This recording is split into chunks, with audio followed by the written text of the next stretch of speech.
Warning, Dub Talk has bad words and other things that may not be okay for everyone.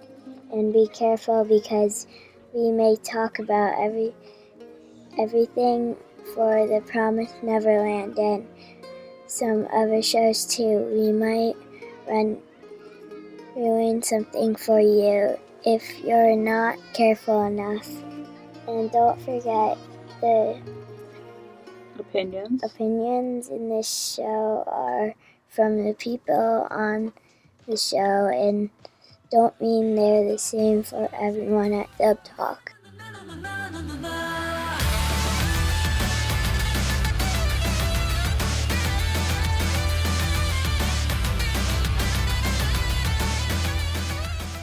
Hello one and all, and welcome to Dub Talk, the show where a group of kids get together, plan our escape from Hardy's basement, and find a way not to become a part of a Hebrews national. My name is Megan, and tonight I have with me my good friend Steph.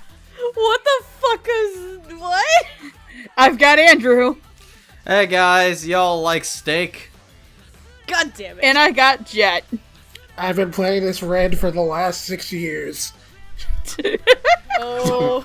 How have you been planning it for 6 years? This manga's barely even 4. My time has come. And so have I! Tonight, coming to you live from a random studio orphanage, it's time to talk about The Promised Neverland. The dub for the 2019 show by Cloverworks, as directed by the dude who did fucking Elfen Lied. Oh god. And Sound of the Sky. He also did Sound of the Sky. And dubbed by Oniplex in the year of our Lord, 2019. Huzzah! And not even the span of a season difference either. It's like basically 3 months after. I'd say the fastest turnaround I've seen with them besides this was probably the Erased dub. Probably. Sadly, this dub was created off the hopes and sacrifice of one rascal's dream. Oh. Oh no. And now Andrew's depressed. Topical. I've never even seen the show, but I haven't either, but I know you've been wanting to see a dub for it. that's a rant for another time that I did on another podcast. But for now, I'm here to talk about children trying to run for their lives. Like Chicken Run. But with less what's his nuts? Less British claymation and more Dead bodies? More dead bodies, yeah. Well, Hey kid, wanna be the dead body? honestly, all jokes aside, the body count in this series is not actually that high, but From what we see, it's actually minimal outside of nightmares. That's it. Anyway, while these two decide to do my job for me, Sorry. let's get a quick rundown of The Promised Neverland. The Promised Neverland follows the story of Emma, who is the main character and nobody else! If only the anime knew that. Follows the story of Emma, Ray, and Norman, the three smartest kids at the Gracefield house. One day after their little sister Connie gets adopted into a foster family, they go out in the night to return her bunny to her because it's her prized possession, only to learn that their lives are a lie, just like every kid in a capitalistic society. You're not wrong. After learning the secret, Emma and Norman decide to try to After they learn the secret, honk! Truck-kun takes them out and unfortunately turns Emma into a volleyball girl. God damn it. Because Emma Seiyu is Yachi from fucking Haikyuu, apparently. Oh no. No. After they find the secret, Emma and Norman plan to escape and enlist the help of Ray, who's known the secret the entire time. Can the kids escape? Maybe. We don't know. Find out tonight as we talk about the dub of The Promised Neverland. I'm pretty sure me giving a shitty plot summary might have given Jet an aneurysm. No, that's a perfectly fine plot summary I have. So tonight with me, I have two people who have, I think, read the manga since it started being issued in Weekly Shonen Jump. I quite literally started my Shonen Jump subscription, I think around the time the first or second chapter of Promised Neverland came out. While I am a big My Hero fan, I can't exactly say I was there from the beginning with My Hero. I can play that card, however, with the Promised Neverland, and I will. And hopefully, eventually, Chainsaw Man. Here's hoping. Chainsaw Man. There's like a small niche of us who fucking love Chainsaw Man. I don't even know what the hell that is. Exactly. It's a manga and Shonen Jump. It's a manga and Shonen Jump. Somehow, I'm kind of, like, in the middle of that one. Yeah, not everybody can be Amon who fucking adores that. And then there's me and Steph who read the manga, but we're not there from the beginning and stuff. No. So tonight we are going to talk about the anime, which had its run on Toonami. The dub exclusively ran on Toonami, and as of recording this, I think you can only watch, like, the last 6 episodes. Only for a couple of days anyway, and then by the time this episode goes up, they're gonna be gone. Unfortunately. Don't worry, I'm sure Anafox will have their $200 set out eventually. It'll be at least $120 for a 12-episode show. Anyway, before we get started tonight, I do want to give a shout out to some of our Patreons. We have our $5 Patreons, Michelle Travis and Nico Robin, but with Yowie hands. And our $10 Patreons, Carly Latowski, Brad Mitchell, Jared, Marissa Lenti, and Wee B. So tonight, like I said, we're going to be talking about the dub of The Promised Neverland. This is going to be a review episode, so there will be no predictions just for the sake of time. So let's just get right into it with our director and our writers. Our director is Steve Staley. Our writers are Tyson Reinhardt for episodes 1 through 3, and Erica Mendez for episodes 4 through 12. Steve Staley, you'll know, is directing Kakegurui, Aiko Incarnation, as it was revived after being found dead in Miami, and Budget Garo, Sword Guy. Nice. Tyson Reinhardt did scripts for Kakegurui Season 2, Sirius the Jaeger, and Heavy Object. And our other writer, Erica Mendez, did series such as Fate Apocrypha, Little Witch Academia, and Super Sailor Moon S, the movie. So tonight, you know what? I think I'm gonna let... You know what? I'm gonna let Jet roll this off, because I think out of all of us here, Jet has the biggest Promised Neverland cred of all of us. Yes, he really does. I would agree with that. The reason I even started Promised Neverland in the first place was because of Jet. Jet, I'm gonna say it. I'm gonna say this now in the nicest way possible. Meat needs to be tenderized, and the best way to do it is with salt. Oh. Yeah. Okay. If you're wondering to yourself, hey, wait, why is it just hosting this episode? Originally, he was going to. There are reasons. Because there's no way we would take that from him. Yes, originally I was going to, but then I thought to myself, I don't want this whole episode to be negative. So I passed it off, and, well, here we are. Anyway, my thoughts. So ever since the Kakegurui dub came out last year, I've been pretty happy with Steve Staley's track record as a director, so I was pretty sure right off the bat that sub was going to be in good hands. Sure enough, this dub direction here is pretty solid, and while there's a couple of roles here I found maybe a little bogged down thanks to typecasting, that one isn't necessarily on him, and I thought he was able to get some pretty strong performances out of his actors despite that. I will say, though, that while I found the direction to be pretty good overall, it never, completely wowed me, and the dub also lost a couple of points for me by having, maybe a couple of the child voices here sound a little unconvincing, for the sake of time, we're not talking about Connie, but that was not a very convincing child voice, I'm sorry. Well, thankfully Connie was only in episode 1, so... Then she did. I know, but that was supposed to be a sad moment, and I was a little too distracted by the voice. Fair. Anyway. So, moving on to the script, I also thought Erica did a pretty solid job here. She's also had a really solid track record with adaptive script writing, and as someone who's read this particular stretch of the original manga a lot, I thought she got the material pretty well, and you can tell she studied it pretty closely, which I appreciate. If I do have one problem with the script, though, it's less to do with anything she did, and just more that I kind of hate how the anime was kind of written in general compared to the manga. I won't go into specifics right now, because, again, we'll be here for a while if I do that. Basically, the manga is a lot of, internal monologues, a la, all the back and forth stuff you saw in Death Note, that sort of thing. The anime cut pretty much all of that out for whatever reason, to focus more on the horror angle. And, I wasn't a terribly big fan of that. Again, that's obviously not Erica's fault, and for what she had to work with, I thought she did fine, so... writing and direction front, I'd say this sub is good, but not quite great. But I do feel like it was maybe slightly held back by how the show was adapted to begin with, since I didn't think they got the emotional parts of it quite as well as the manga did. Anyway, Brett done. Someone else go.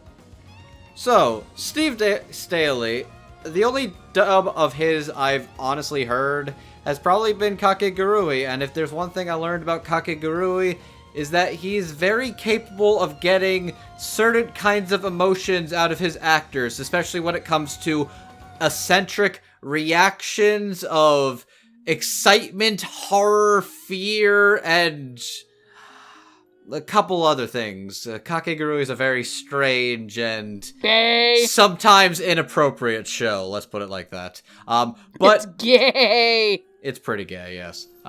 It's basically yandere lesbian gambling. That's what Kakegurui is.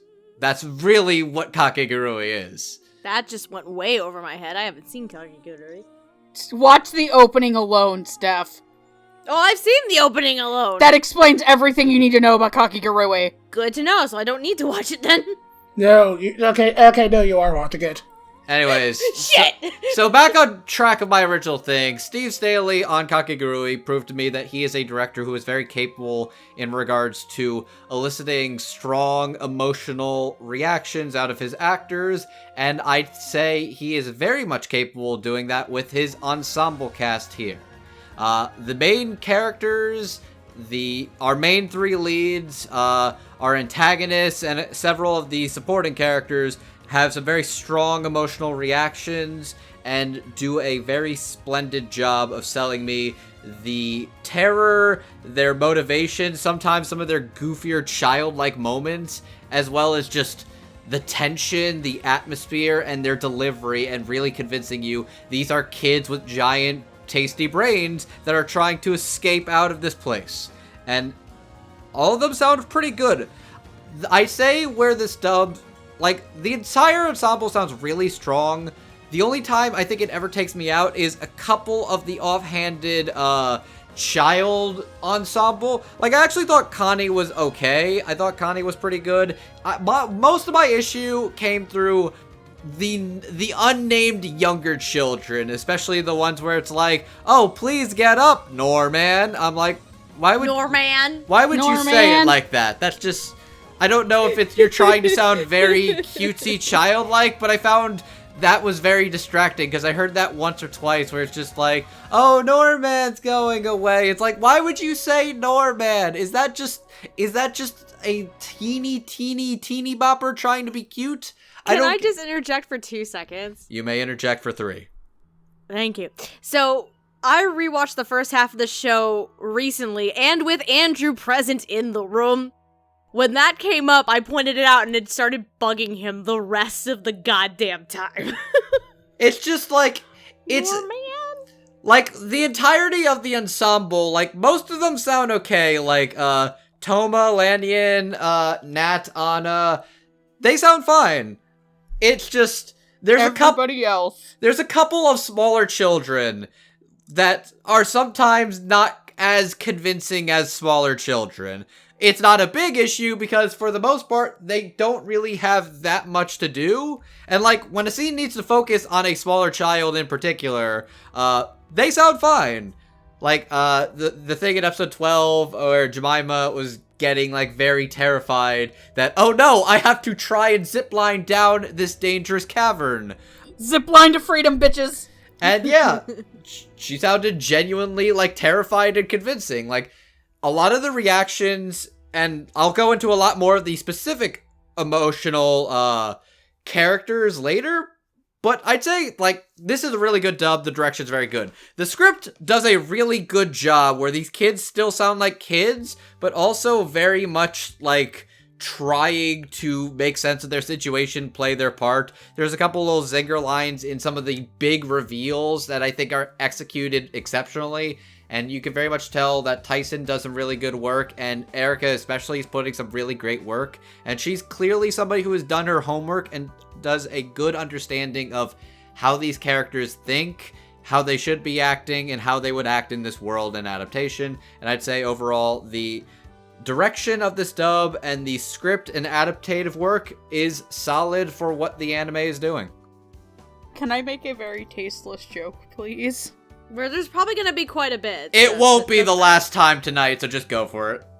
I guess you were stowing Steph the Promised Neverland as you were trying to get into her Promised Neverland.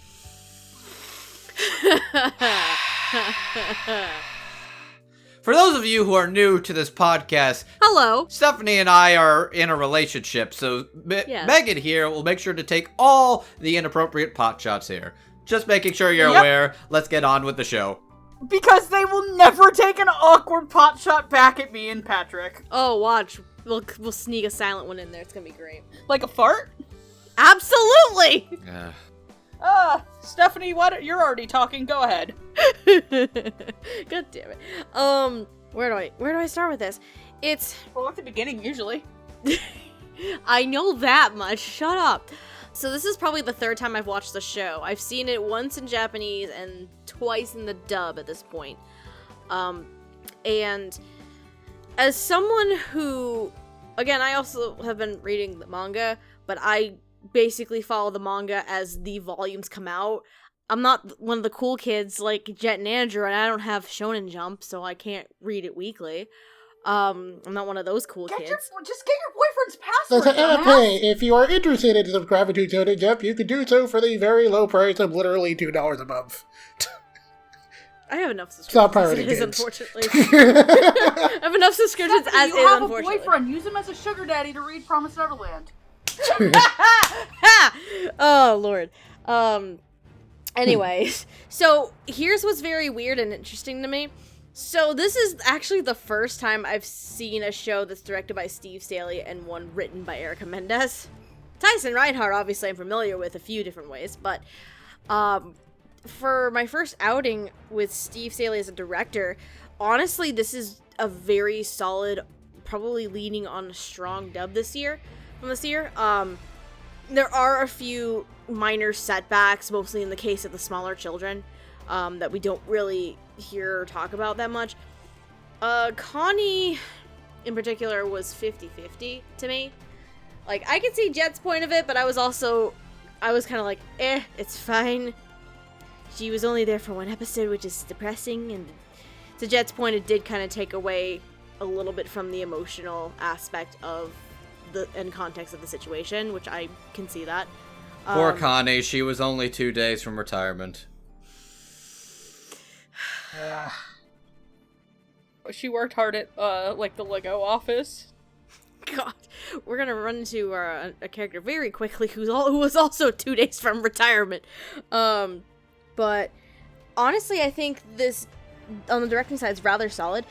What's interesting is the dub itself also uses a couple of fresher-faced LA actors as 2 out of the 3 main leads, and I say LA actors specifically because one of them had moved from another place, and we'll get to that in a little while. And it also, the 3 of them, I have to give credit to, for Emma, Norman, and Ray. They have an interesting balance and very fantastic chemistry bouncing off of each other. I really enjoyed all the interactions with the 3 of them together. And there's one other flaw with the show that I might have picked up on, but we're going to talk about it with one of the characters. Bottom line, there was a twinge of an accent in there when there shouldn't have been. And I'll get to that. Writing-wise, and you can tell me if I'm wrong, it seems to follow the Viz translation pretty faithfully. Kind Pretty of, sort. faithfully. Like, for the most part it does, but only for, like, what the anime keeps in. Exactly. Like, considering the adaptation here, what it uses, the writing-wise for Tyson and Erica, they're pretty faithful to the Viz translations for what the anime is, which is great. In a series like this, given it's a very interesting setting. It's not, like, futuristic in a way. It's maybe like a utopia danger situation. I don't fucking know how to describe it. I think modern dystopia in the future. Thank you. Modern dystopia, yes. Oh boy, you're already you're already about to get me on a rant. Jet! Oh no! Jet. No, Jet, go. No, I want to hear it. This is a dark fantasy manga. It is not a thriller. It is for this arc, Jet? Yes, it is technically a thriller for this arc, but in general, it's a dark fantasy. Wait until Goldie Pond, and then we'll go fantasy on it. So, the fact that the anime, like, never quite realizes that is kind of, like, the big summation of all my problems with it. Yeah, but... the anime itself kind of made it seem more of that thriller, which, I mean, is okay, I guess. I don't actually think it's bad for this particular arc. My thing is, if it's for this arc, like, I could get over it, but, like, literally, the rest of the story is so different that, like, if they try to maintain this aesthetic for the rest of it, it will actively ruin everything. So... Which we'll see where it goes, but I will give it a pass for Gracefield. Gracefield. Yeah, Gracefield I can understand. If they go in the same direction, though, with Goldie Pond, then we're gonna have an issue. Because Goldie Pond, thriller, it is not. Dark fantasy, absolutely.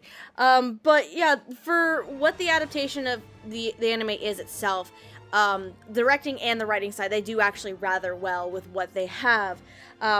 And I forgot to mention this part, too, on the directing side. The young boys, with the exception of Dawn, all sound like boys despite being voiced by women.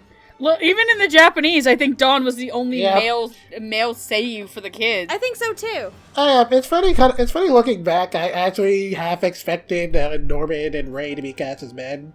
Like, I'm not gonna lie, I could have very easily seen Yuki Kaiji playing Ray. That's exactly who I was thinking too. I'm glad they didn't. Oh wait, no. Why would you make Yuki Kaji Ray when Koki Uchiyama's right there? Oh, that would have been even worse. I say that as somebody who really likes Koki Uchiyama, so... I like both of them, but they would have been terrible fits. Hello. God. But yeah, Does Ayumu Murase get to be Norman? Oh god, Megan, stop. God damn it, can I finish my Don't even yell at me. Ayumu Murase can throw his voice really high. Fuck you, fight me. But yeah, if Dawn was voiced by a woman, I'm glad this was not a thing. It would have sounded very weird. Dawn is the only one whose balls dropped at this point in time. Yeah. I mean, because he's realistically 10, closing on 11, probably? Yeah, technically Norman and Ray are older than he is, but yeah. Right, but given the character design and the personality, I think it would have been a really weird choice to cast a female actress on it. I grabbed this egg.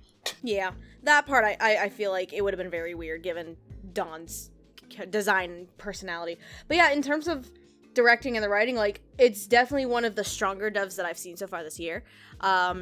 That's at least a new show, not a sequel or a prequel or a spinoff. But, yeah, like, I'm still surprised that they managed to do a quick turnaround on this one, on an Aniplex title. Like, that's fantastic. Like, not even Demon Slayer's getting that fast of a turnaround, and, like, we know it's getting a dub the same year it came out from, like, Aniplex, which is insane to me. I mean, yeah. Okay, that's another discussion for another time. But yeah, hey, cool. But yeah, bottom line, I think the dub, for an adaptation like this anyway, I think is rather solid, leaning towards very strong to me, and I enjoy the ever-loving shit out of it, so I'm good. I actually think I got more enjoyment out of the show in the dub than I did in the sub. Same! I say this as somebody who watched the sub week to week and fucking loved it. I understand where everybody else is coming from, like, as an adaptation, it doesn't get the tone of the series right. However, if this was, like, a standalone anime as an original concept, like, holy shit, I fucking love the show! Also, what I'm saying for the record, I generally don't have a problem with adaptations doing things differently. In fact, I'm usually for that. I just didn't think this got the tone right. I think, okay, fair. I think at one point you literally texted me and goes, "Is this how you feel about Tokyo Ghoul, Megan?" And I'm like, yes, but I still we all love... know how Megan feels about Tokyo Ghoul.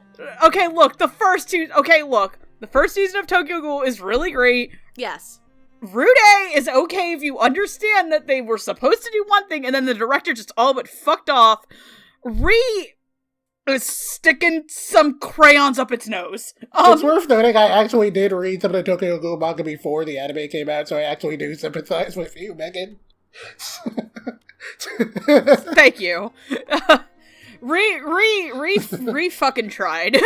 Tried its best and failed. Yeah, you try your best, but you don't succeed.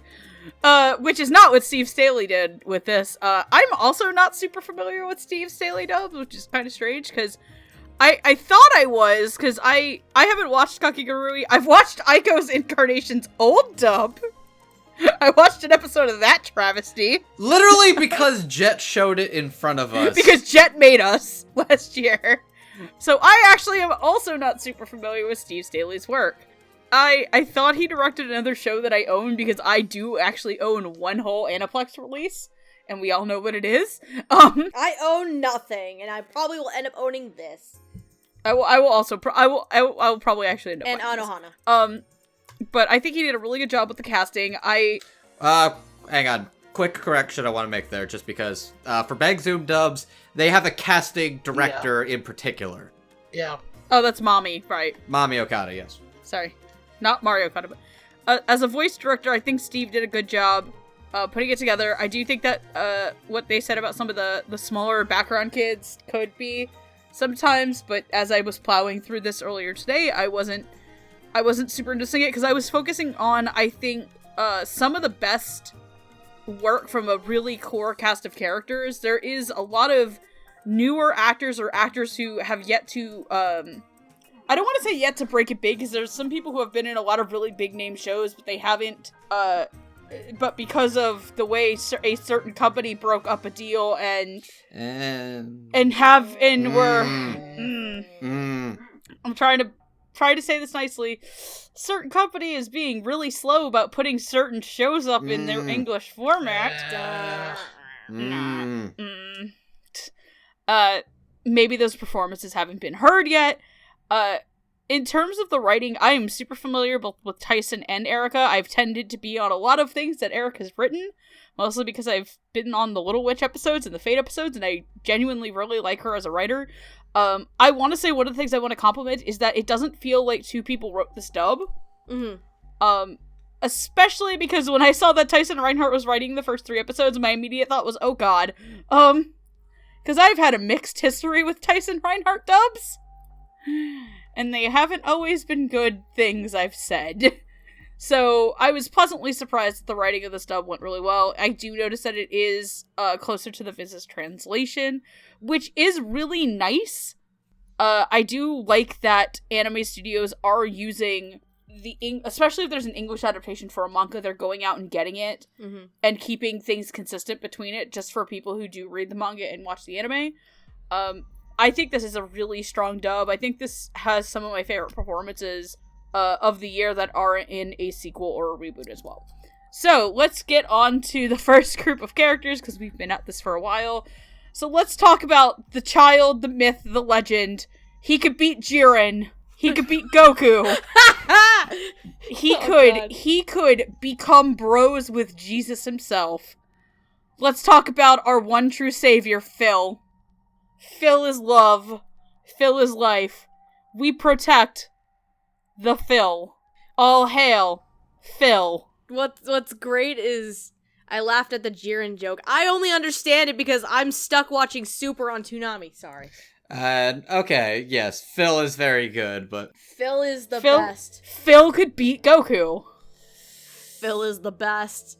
I must protect this child. And because I also just didn't know where to put her otherwise. Let's also talk about one of the antagonists to the series, and a key one through, I would say, the middle of the Graceville arc, Sister Krona. Sister Krona is a sister that was brought out as an assistant by Isabella. She has her own ambitions to be a mom and one of the houses, except for the system kind of does her dirty and she deserved better.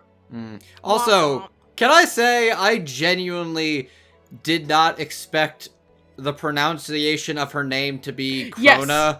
Because every time I've read the manga, when I was reading the subtitles, I always thought it was Sister Crone. Yeah, like, literally in my mind, I keep thinking it should sound like Crone.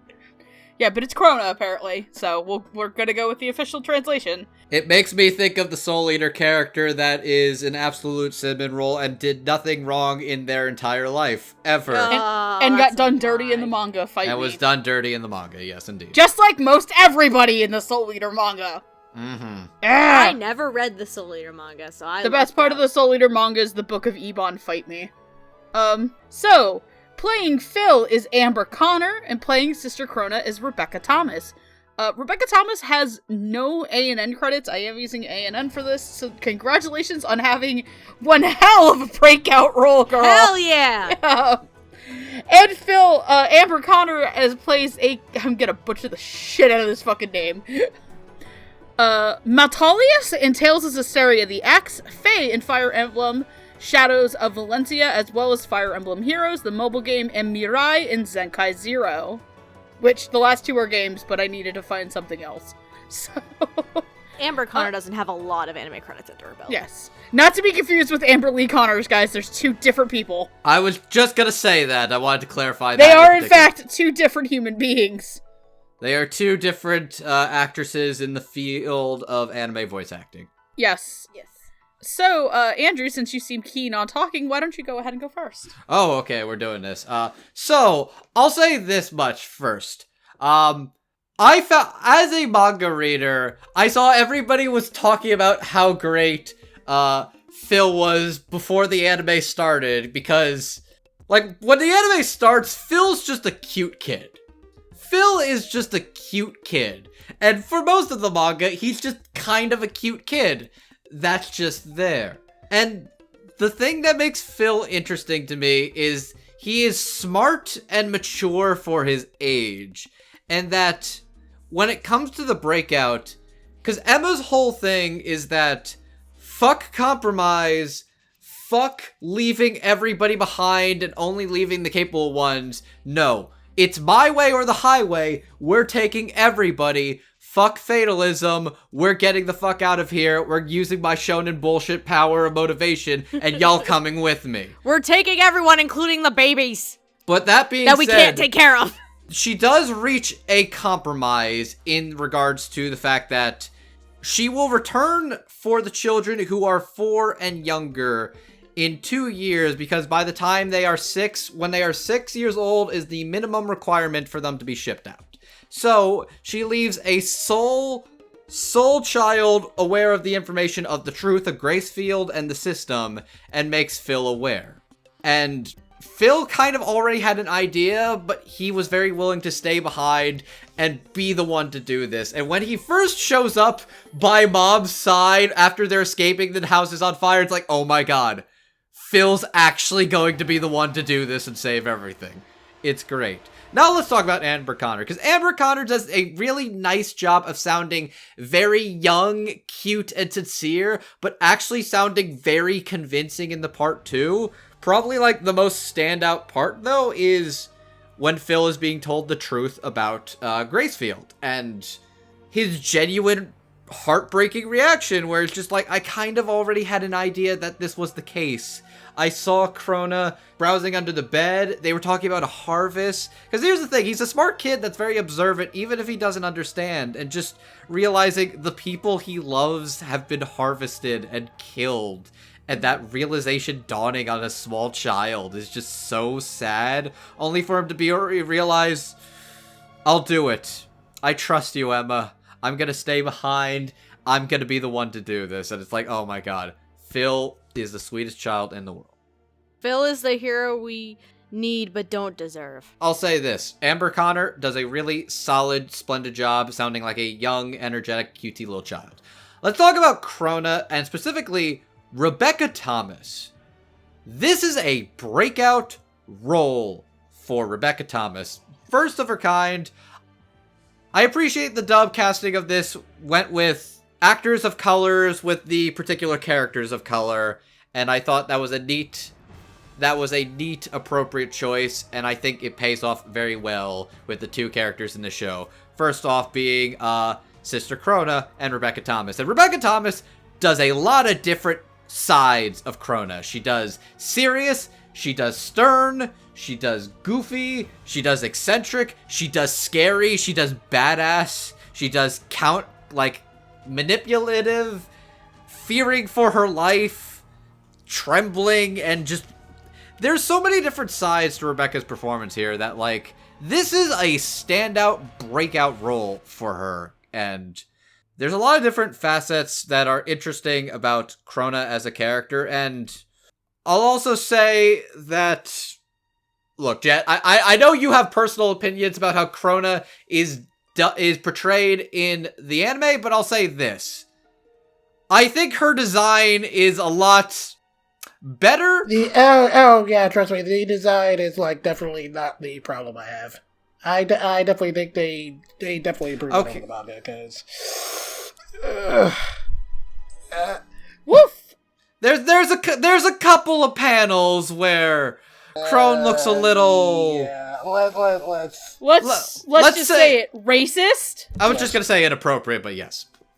But yeah, I no. need to remind myself of this. It's been a hot minute. Rebecca Thomas, does a lot of different emotional things with the character. I think I will agree that this is a particularly strange choice, but it does a lot, I think, to Rebecca's particular benefit, at least in showing vocal range, is when they take out the internal monologues, they have to have Krona talking to something. So they opted for the creepiest little doll thing in the world. Yes! It is very, very uncanny, and Krone is communicating with this doll a lot. And having her internal monologues, discussing things with the baby. She's getting very sing-songy sometimes. She gets very oh my god, I'm gonna own Isabella so bad, it's gonna be awesome. And there's all sorts of... She also gets very sing-songy, too, and, she's tumming, oh, I can't wait to own those stupid fucking kids. It's gotta be so hype. Something Sister like that. Crone, fuck them kids. Fuck them kids in F minor. Yeah. Anyways, so... But for real, Rebecca, I really hope this is something that puts her on the map, because there's a lot of vocal range and complexity to this particular character that could have been really hard for somebody who's still relatively green in voice acting, and I think she nails it perfectly. Alright, Jet, go ahead. So, before I get super deep into my thoughts, I just want to say, what Andrew said briefly, I'm really glad they casted a black actress for this role. Like we said before, there's definitely a lot of problems with Crone's design, so having an actual black person here definitely kind of helped to soften that blow a little more, and just generally speaking, it was really cool getting to see someone just make their debut into anime, so that was nice. Crone is a character with a lot of energy, and right off the bat, Rebecca Thomas had to go, full hand to make this work. I'll be honest and saying, she wasn't always consistent with that for me at times, and while I didn't think her delivery was, bad, there were a couple of instances where I thought maybe she could have pushed it a little more with some stronger voice direction.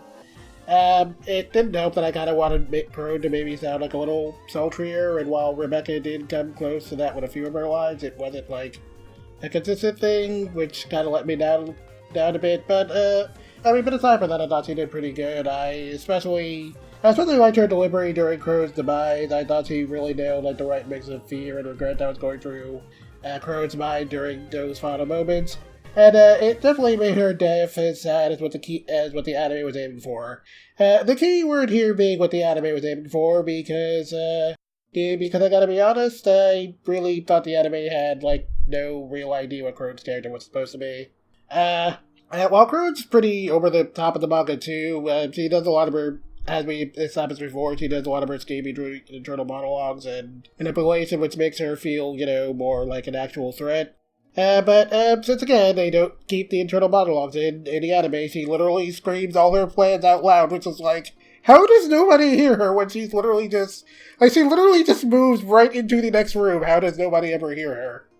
So she literally screams all her plans out loud, which just kind of makes her look silly at best and at worst like a crazy person, which is a pretty big contrast, and it didn't kind of help that the anime kind of cut out some stuff between her and Isabella, where Crone kind of slowly realizes that Isabella's grooming Emma for the mom position instead of her. And that's like a pretty big part of her motivation, because something the manga establishes very clearly that she doesn't just want that position of power just because, oh hey, it's power, I want it. She views it as something that's necessary to her survival, that to compete is to survive.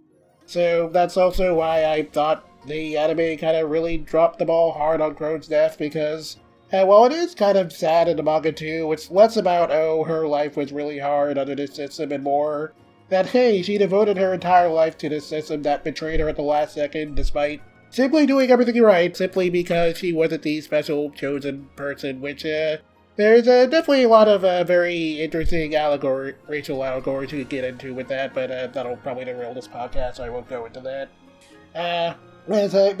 Taking the context of that kind of made the problems with Crone's appearance a little worse for me.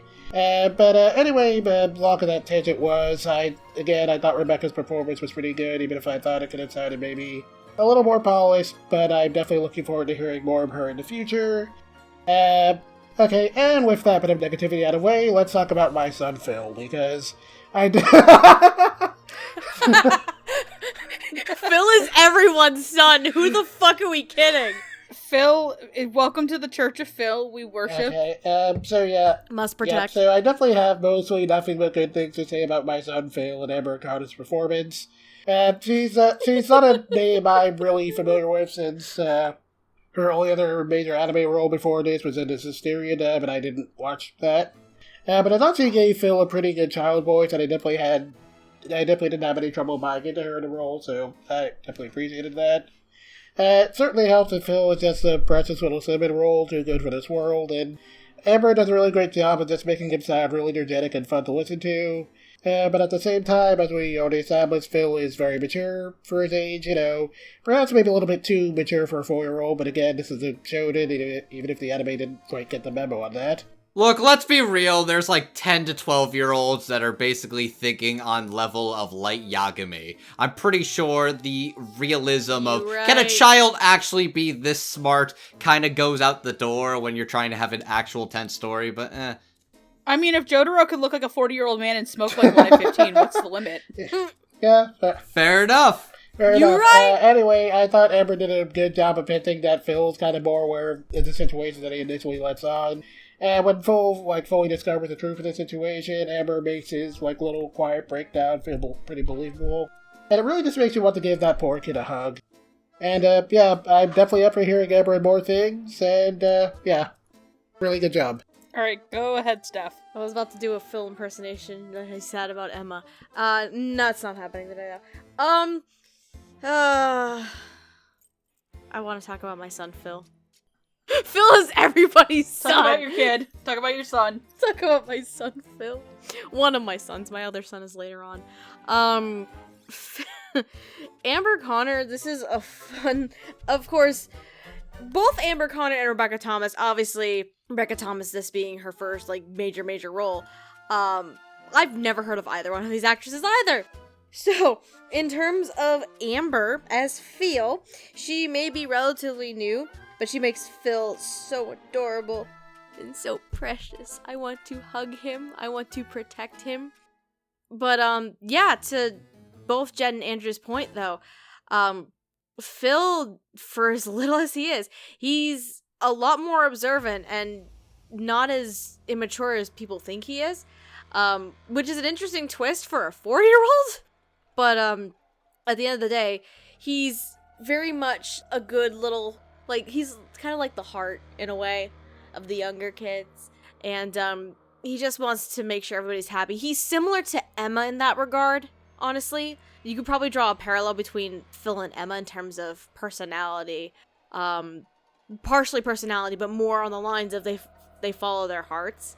Emma, very much so. And Amber Connor, she's just so precious and adorable. And I love every second of it, and I must protect Phil. Rebecca Thomas is Crone. Rebecca, she has, some spunk and energy about Crone, which is great, and it just makes it so much fun. Some of her, despite the issue of her inner monologues being outer monologues instead. Thanks, anime. Those are the funniest shit I could ever watch. Like, granted, I have to take it a little bit seriously, yes, but how it's presented is so much fun to me, and I loved every second of it. And, but yeah, she has so much spunk and energy, and it does borderline ham sometimes, and it sometimes can get a little over the top, but it's still a lot of fun. The one weird thing, though, with Rebecca, I don't know if you guys picked up on it, or maybe it's just me. There were moments early on when Sister Krona appears where sometimes in those rants she slips into like a Southern Belle kind of accent. Oh, yeah, that I definitely noticed that. You noticed that too. I actually half expected that to be more of a thing, but I don't know. That's the thing. That's a consistency thing. Like, it slipped into that once or twice early on, and then it just didn't happen again. So it's kind of just like, was it a deliberate choice? Was it just an accident? And they didn't go back and fix it? Like, it's really weird. Like, it would have been actually kind of interesting if she went with it a little bit more, like twinges of it here and there. That'd be kind of fun, just to give her a little bit more flavor into the character. But since it's not that consistent, I have to be like, wait, hold on, why is this a thing? That's really the one criticism that I really have for Rebecca Thomas's performance. Otherwise than that, again, given the anime adaptation here, I think it's a lot of fun. She definitely had a lot of fun with the role. And I would absolutely love to see her in more things. Expand her range, see her in more roles, and show her stuff, for sure. But this isn't a bad first outing. That's definitely for sure. So let's talk about Amber Connor, who I literally mostly know from Fire Emblem Heroes. Because I have Shadows of Valencia and I never finished it. Good job. Fake fan. Shut your fucking mouth. I say this as somebody who's not played it either, so I'm not one to talk. Like, don't even. At least I own Shadows of Valencia, thank you. Fair enough. You people in your Vidya games. Like, it's gonna sound really weird, but it's because it doesn't play like Awakening and Fates is my favorite Fire Emblem game, which is gonna get me a lot of flack. Saying the words Fates is my favorite Fire Emblem game is gonna get my ass beat in certain communities. Anyway. Takumi did nothing wrong! Anyway. Back on track. I thought she was absolutely precious as Phil, our Lord and Savior. Our son. Smacker of Goku. Defeater of Jiren. Phil hangs out with Gohan and lets him know what familial love really feels like. Ah! That's just mean. I think her shining moment as Phil is in the last episode where Phil has to, like, come to terms with the fact that, like, everybody you love is dying, Phil. We're leaving. We need you to stay back and watch the babies. Just where Phil starts crying, rips my heart out. She's so cute. She makes him sound so cute and innocent, and just, like, the one weird thing that the show does editing-wise is every time Phil pops his head up, it's like some horror moment. They try to bait you into this moment of, oh god, are these kids fucked? And it's like, oh no, it's just Phil. Yeah, it does actually do that. It's literally like episode 5 ends with the door opening. It's like, oh, it's Phil. Yeah, I honestly think that cliffhanger was really stupid. Like, most of them aren't too bad. The only time it ever Fool me once, shame on you. Fool me twice, shame on me. Fool me 3 times, this gag is dumb. I think the only time it ever truly bothered me was the dramatic close-ups of the baby with the horror sound effects, where it's like, okay, now you're just being silly. Come on. The baby doll, you know what I'm talking about. But we all know, like, the most heartwarming, like, I think like the most, like, heartbreaking delivery that Amber gets in all of the show is at the end of episode 11, where Mama is standing outside the burning house, and you just see a hand grab her, and you look down, it's like, Mom? And you're like, oh no, Phil! And then the episode ends. Also, unrelated to the performance, I love that shot of, like, the flames burning, and it's just, like, she's hugging him, and she asks, where are the others? And he doesn't even have this look of sincerity. It's that look of determination and trying to stay strong, knowing the situation he's in. Be strong, little Phil! Be strong, Phil-chan. Mm-hmm. So I think I can't add on to what they've said. Rebecca is really, really good for a first time, like, kind of breakout role. I am with the crowd. I am very happy of them casting a black actress for a black character. It's becoming a lot more frequent these days. There's another dub being done by another studio that we're talking about that does that too. So I want to, like, just thanks, guys. And I brought it up, we've brought it up in other shows, like, where if it's an LGBT show, bringing in LGBT actors to play the characters. I also noticed the Southern Belle thing, but I thought it was, like, a thing that she was giving the baby doll that voice. So it was, like, it was, like, this weird thing where I also thought it was intentional, so I don't know if they'll clean this up for home video, if this is gonna be, like, the end-all, like, this is what's gonna be on your Blu-rays when you buy from Aniplex in, like, 2 years for, like, the cost of one of your kidneys.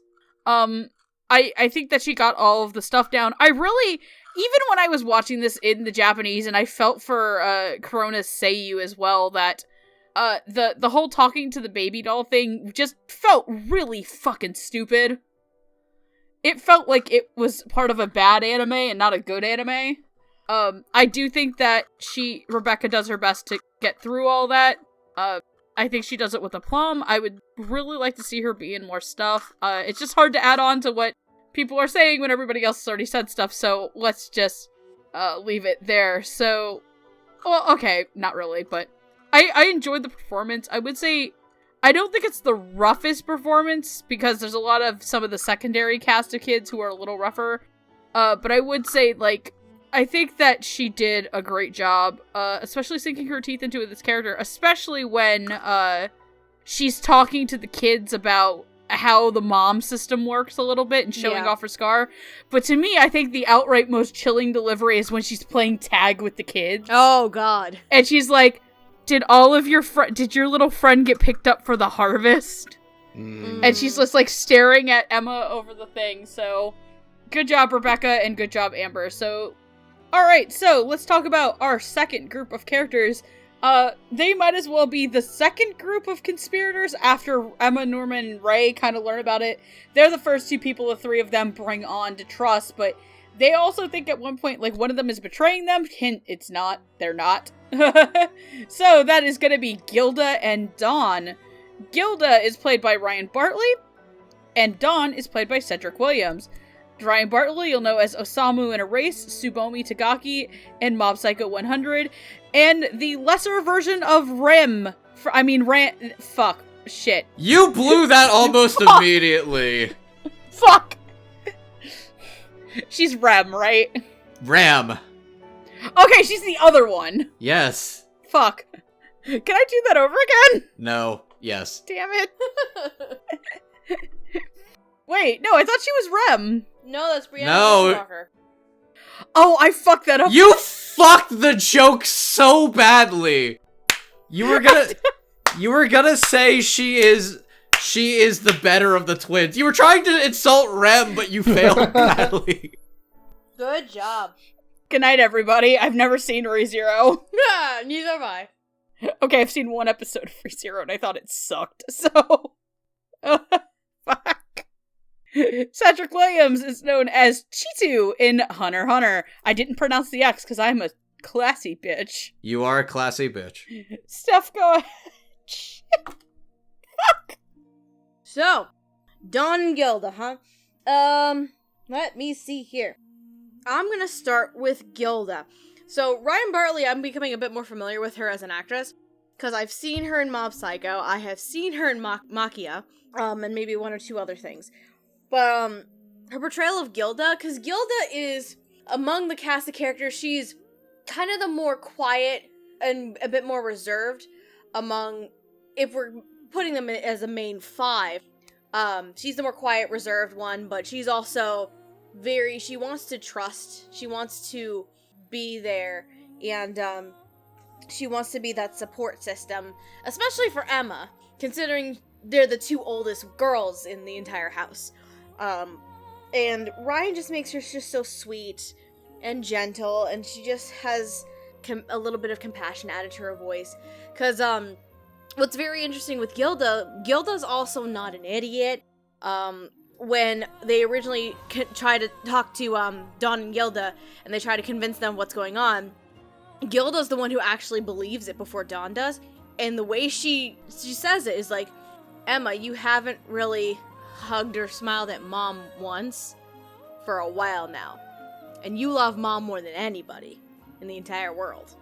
So, it's the same thing with Phil, basically. Like, it's these little things that she observes, which shows that something is wrong, so she's able to accept what's going on rather quickly, despite the one minor lie that the original 3 told about possibly Connie being alive.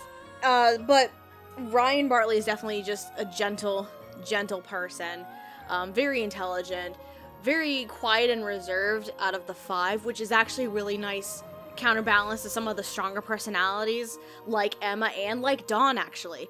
Dawn, as for Cedric, obviously I don't know jack all about Cedric, so this is another new person for me. So, Cedric makes Dawn seem kind of unassuming at first, but he really gets into the character and the personality quite a bit, especially when it came to the halfway point, when they do find out that the kids that are shipped out, it's not human trafficking, they do end up getting killed. And he's originally closest to Connie, who gets shipped out in episode 1. And his reaction is just, oh boy. Like, a lot of the characters in this show have a high point in terms of the actual performance. I think save for maybe Gilda, but... I would disagree with you there, but I'll get to that in my section. Okay. Maybe you saw something that I missed. But in terms of Dawn, it's his absolute, like, freak out and him being pissed at the 3 of them that they lied. And the fact that he basically just went and punches the shit out of both Ray and Norman for it. And he almost punched Emma.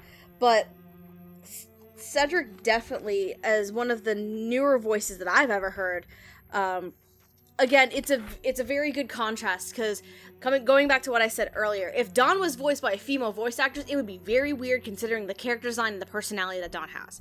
So as basically the only male voice in the show among the major cast of characters, it's a really nice balance, and it blends very well with the women who are voicing these characters, both male or female. For sure, Cedric was the one that was really iffy on, because when I saw the press release and I saw him, I was like, I don't know anything about this guy. He's brand new to me. I don't know how this is gonna sound. But going through it, especially the second time, I really got into a lot more. So Cedric definitely grew on me as Dawn, and I'm very excited to see what he's gonna be up to next. But definitely both of these performances and these characters are I like them. They're both really solid, and considering it seems like more is going to come out of it in the second season as well, prior to going to Goldie Pond, I'm very interested to see where Ryan and Cedric are going to go with the 2 characters. So, Jet, go ahead.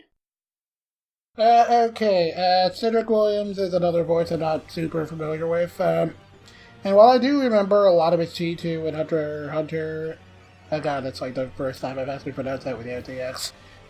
He wasn't like too big a character in that show, and Dawn is pretty different, so I wasn't like totally sure what this would sound like. I was pretty happy with what Cedric brought to the table here, and I liked how he was able to make Dawn sound overconfident and impulsive in ways that felt actually like a child instead of like being really annoying. And I thought his voice added a lot of emotion to the quote-unquote super serious nature of the show. Speaking of emotion, I also really liked how Cedric handled Dawn's reaction to finding out how he's being lied to by the main trio. And while he gets, like, the anger of that moment across really well, I was, like, even more impressed with how he handled Dawn's breakdown after that whole little fight where he just kind of admits to himself that he hates being seen as a burden and he wants to do better. Mm-hmm. I thought it was a really nice scene, and while I do, like, have, like, general animated nitpicks about, like, I wasn't really a big fan of the camera work there, as I thought it was handled pretty well in spite of that. As for Ryan Bartley as Gilda, I also really liked how she handled the character. I thought Ryan did a really good job of making Gilda sound very sweet and supportive, while also being able to, dial things back a bit to make her sound like a voice of reason when Emma isn't thinking things through very clearly. I also really liked how Ryan handled Gilda's suspicions of Emma and, did a good job of making her suddenly seem as caught between, wanting to believe in Emma, but also, being really scared about not knowing the whole situation. The quality I was really looking for here, though, was how much Ryan could kind of make Gilda sound like the de facto mom of the group. Yes. Because while Emma might be, quote-unquote, in charge, next to Ray, Gilda's kind of the one who has to keep Emma from getting it over her head. So I thought Ryan's performance sounded consistent enough that I'd have no problem believing she'll nail all of that later on in the story. Let's put it like this, but between the two characters, Gilda is the one that will enforce your bedtime, while Emma is the mom who will sneak snacks into your bed because she's the cool mom like that. You're not wrong. So, I liked his performances, and also, as far as the editing the anime did with these two, I probably don't have the least complaints about them. And again, aside from that one really weird cliffhanger with them going into Mom's room the first time since... And then surprise, Phil! Yeah, that whole thing was really weird because, them going into the Mom's room only ever happened once. So, yeah, I don't know why they did that.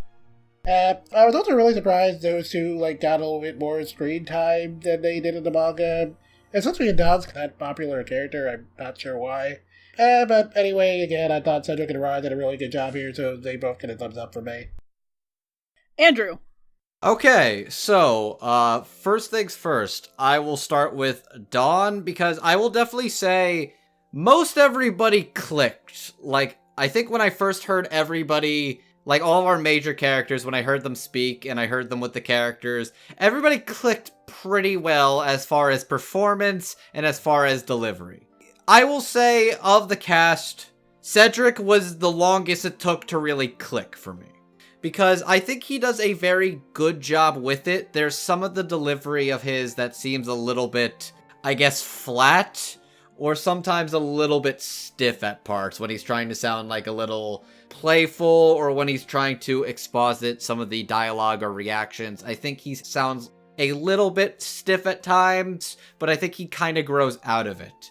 But there's a couple lines and little weird deliveries throughout the show that I think are a little rough, which I will give some credence and credibility to still being a fresher face and still being a little bit green, even though he was Chitu in Hunter x Hunter, which I did like his performance as Chitu. Where it really clicks, though, is when he starts becoming his own character, in that he starts rebelling against what he was told, because he is told Connie was taken by child traffickers. And then he learns that is not the case at all. And then when he finally confronts them, when he finds the truth, is when Cedric nails Dawn. When he starts laughing hysterically, in that state of denial, laughing that uncomfortable laugh before he just starts punching the shit out of them. And it feels really like, oh, that sounded like it hurt. Oh, good lord. But just that fury and anger of him screaming and lashing out, only to kindly come down and realize he's angry at himself that he couldn't protect Connie, and that he is as weak and naive and not seen as smart or as trustworthy as the others, and that hurts him. And then you see, when they apologize and they realize Don is not only integral to them as a family, he's integral to the mission, and quite literally, if it wasn't for him and Gilda, this operation would have failed. Literally, it is because those two were working covertly behind the scenes that the escape went off as well as it did. And that should be commended. But yeah, another thing I wanted to mention that, similar to Crone and Rebecca, they also did a good job with casting in regards to Cedric and Don's skin and nationality, and I thought that was something neat and commendable as well. But that's not even just saying, that's not it as a... What I'm saying is, I think of the cast, Cedric took a little longer to click for me, but he really nails Don when he needs to nail him, and he really does a great job, especially in the latter half of the series, and does an exceptional job really bringing Don to life. Ryan Bartley is a bit unsung, but Gilda is fantastic. She sounds very sincere and quiet, but she is trustworthy and loyal. Even though it's believed she's gonna sell Emma and the kids out, no, she's gonna stand her ground and be like, I'm not feeding you, I'm not cheating my friends and family, no. I'm gonna help them out. This is gonna be a thing. She is very supportive and motherly and quiet and concerned, but she's doing her best. I think the thing that really stands out the most to me about her particular performance, Ryan as Gilda, is in the final episode, when they're talking about escaping and the escape plan going well, Ryan and Gilda contemplate something that I don't think the others really spent a lot of time thinking of. They'll get to escape, and they'll be free, but what about all the other kids? What about all the other kids in the homes and in the houses that are living ignorantly, will eventually live their lives and die and become food for demons? What's going to happen to them? Do we have a right to live and live freely knowing that we are abandoning all of them too? And that's an interesting moral quandary she brings up, and that's something Gilda brings up so nonchalantly, but it's what she would do as a character. She's concerned for everybody around her, and that's really interesting. Ryan has this soft-spoken nature to her, but she stands her ground, shows her stuff, struts her stuff, and does an exceptional job. She sounds cute, but earnest, and tough, and quiet, and meek, but also, like, really determined as well.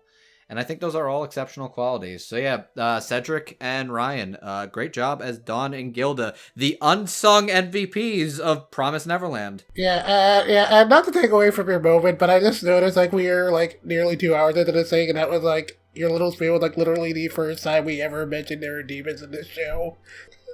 Oh yeah! We're like an hour and a half in, and we finally. Oh yeah! By the way, the kids are going to be eaten by demons. This is what we probably should have mentioned that in the synopsis. We should have mentioned that in the beginning. Whoops. Whoopsies. Yeah, there are demons in this world. There's It's a lot more demons in the show. Yeah, it's a lot more complicated fuck. than that, but they'll address it hopefully in the second season. Anyway, so Whoopsies. Whoopsie daisies. I hope some. Look, honestly, if you're this far into an episode about Promised Neverland, you probably know what this shit's about. that's fair. There's that one guy. There's demons in this show. God, that's my kink. God damn it! No. No. Meow. Promised Neverland tags. Vor. Just because you are right I doesn't mean you are correct. Babe, no, don't encourage it. Aaron Yeager looks, because I think like at one point, like I think this and Titan ran like either back to back or something. Yes. Just Emma and Aaron just fist bump being in a ship. It's like, hey, you're also a protagonist for everybody's getting eaten. Hell yeah, high five. Also obligatory fuck off Flosh. Fuck off Flosh. Fucking hate that character. That's Matt Shipman's character, right? Yes. Yes. Oh, God. Or as I learned, fuck you, that's also Mono Kensho's character. Matt Shipman gets to be an asshole in Titan. It's great. Anyways, I'm done. Let me talk about the underrated performance. I think Dawn and Gilda not only are the underrated characters of Promised Neverland, I think Ryan and Cedric are the underrated performers of the show. Mm-hmm. Especially when we get to the next 4 characters that we talk about, like, they really are a huge backbone of the ensemble. I think even more so than Rebecca and Amber.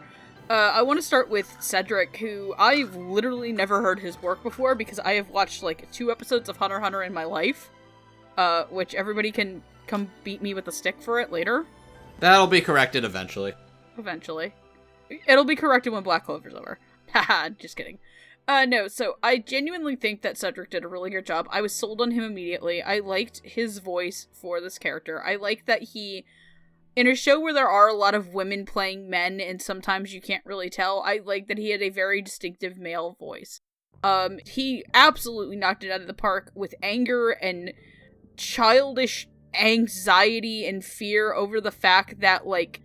Because here's the one thing, too, like, Dawn and Connie were, like, tight as fuck. Yeah. And you have to imagine when he thinks that he's got the chance to get her back, he has no idea that she is DEAD dead. Like, her brain is, like, on a thing of crackers probably by that point. Like, he finds her bunny and then he freaks out, and just the crying and the anguish, I think that Cedric gets it across beautifully. It almost made me cry. And then couple his kind of, because he also plays Don with a little bit of a roughness.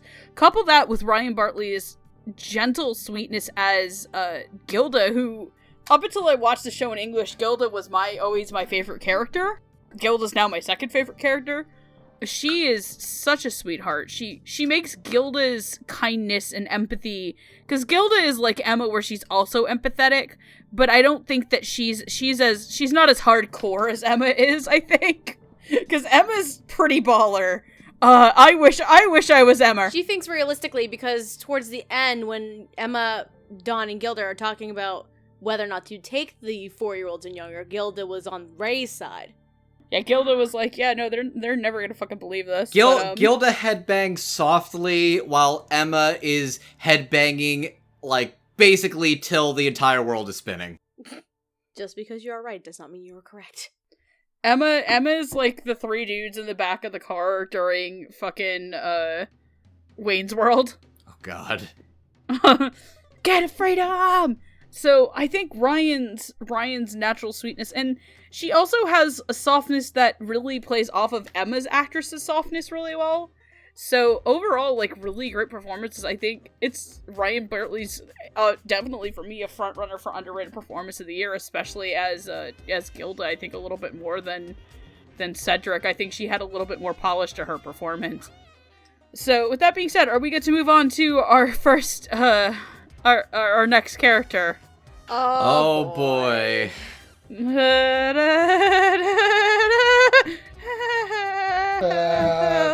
talk about Mom.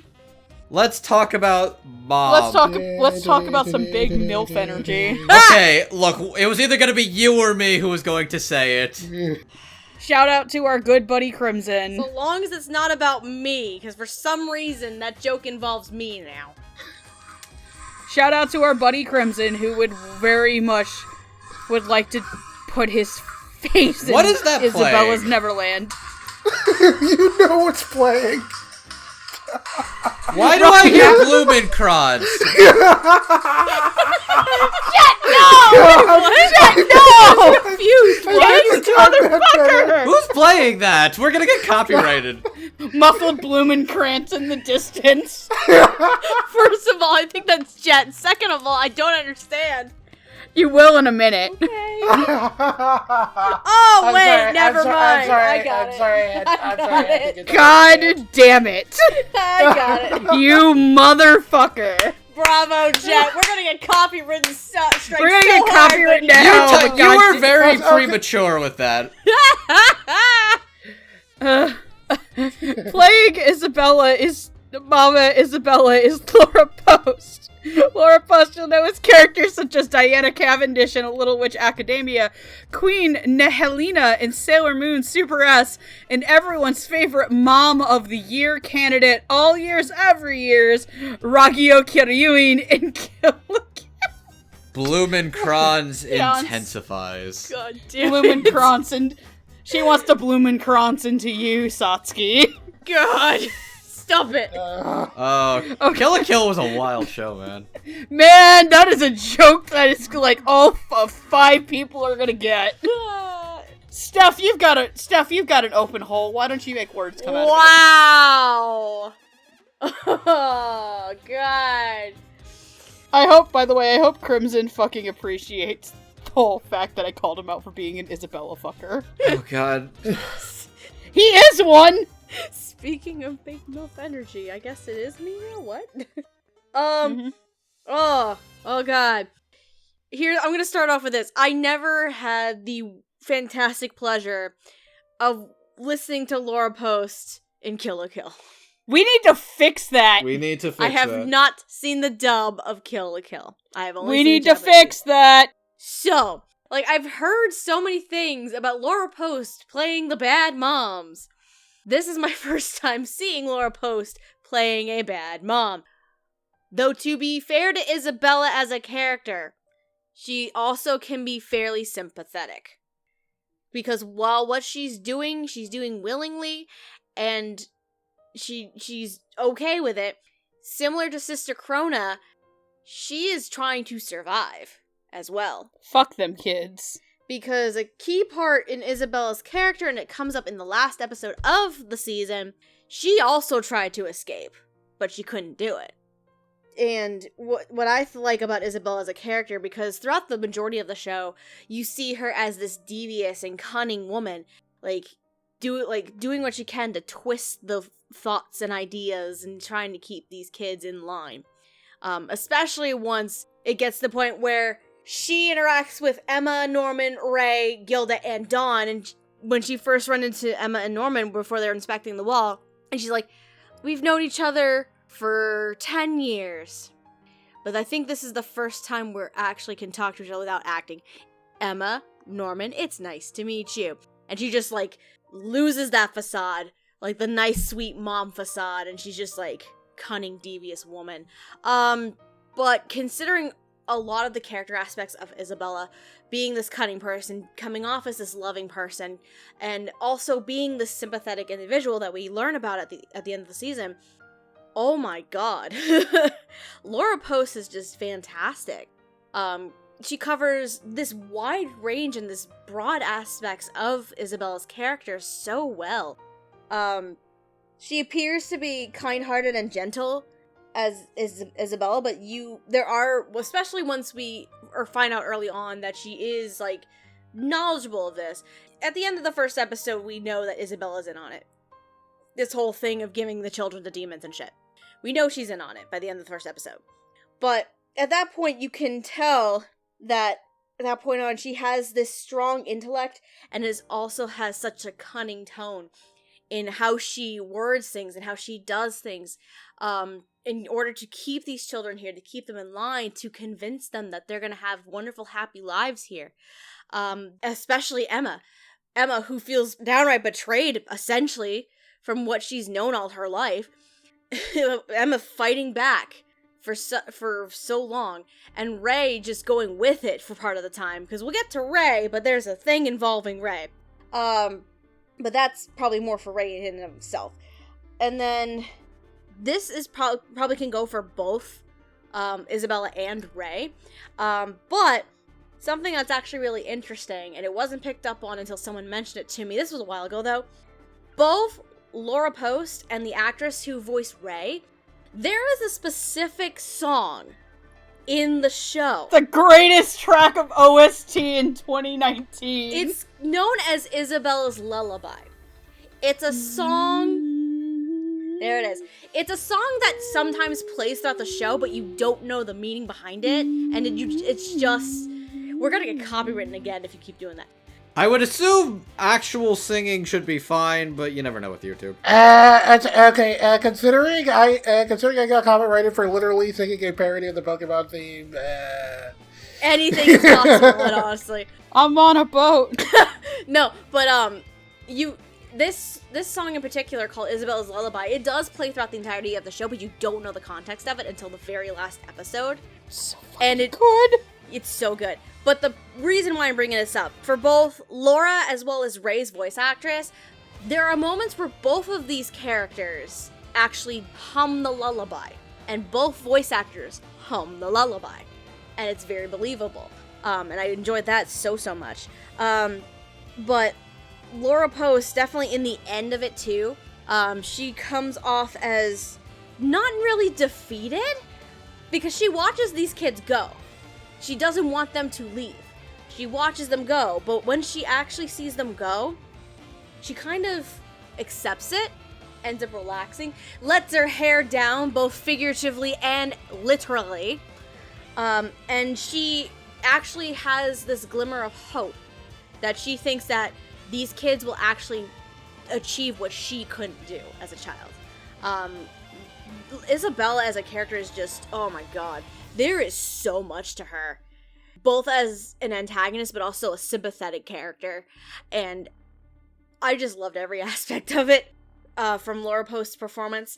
I may have to watch Kill la Kill just to see evil, badass bitch Laura Post, just to see the juxtaposition of it, as for bad moms, but, given what Isabella is as a character, given what she does, and her personality, this is a very complex character, and Laura absolutely nailed it from start to finish.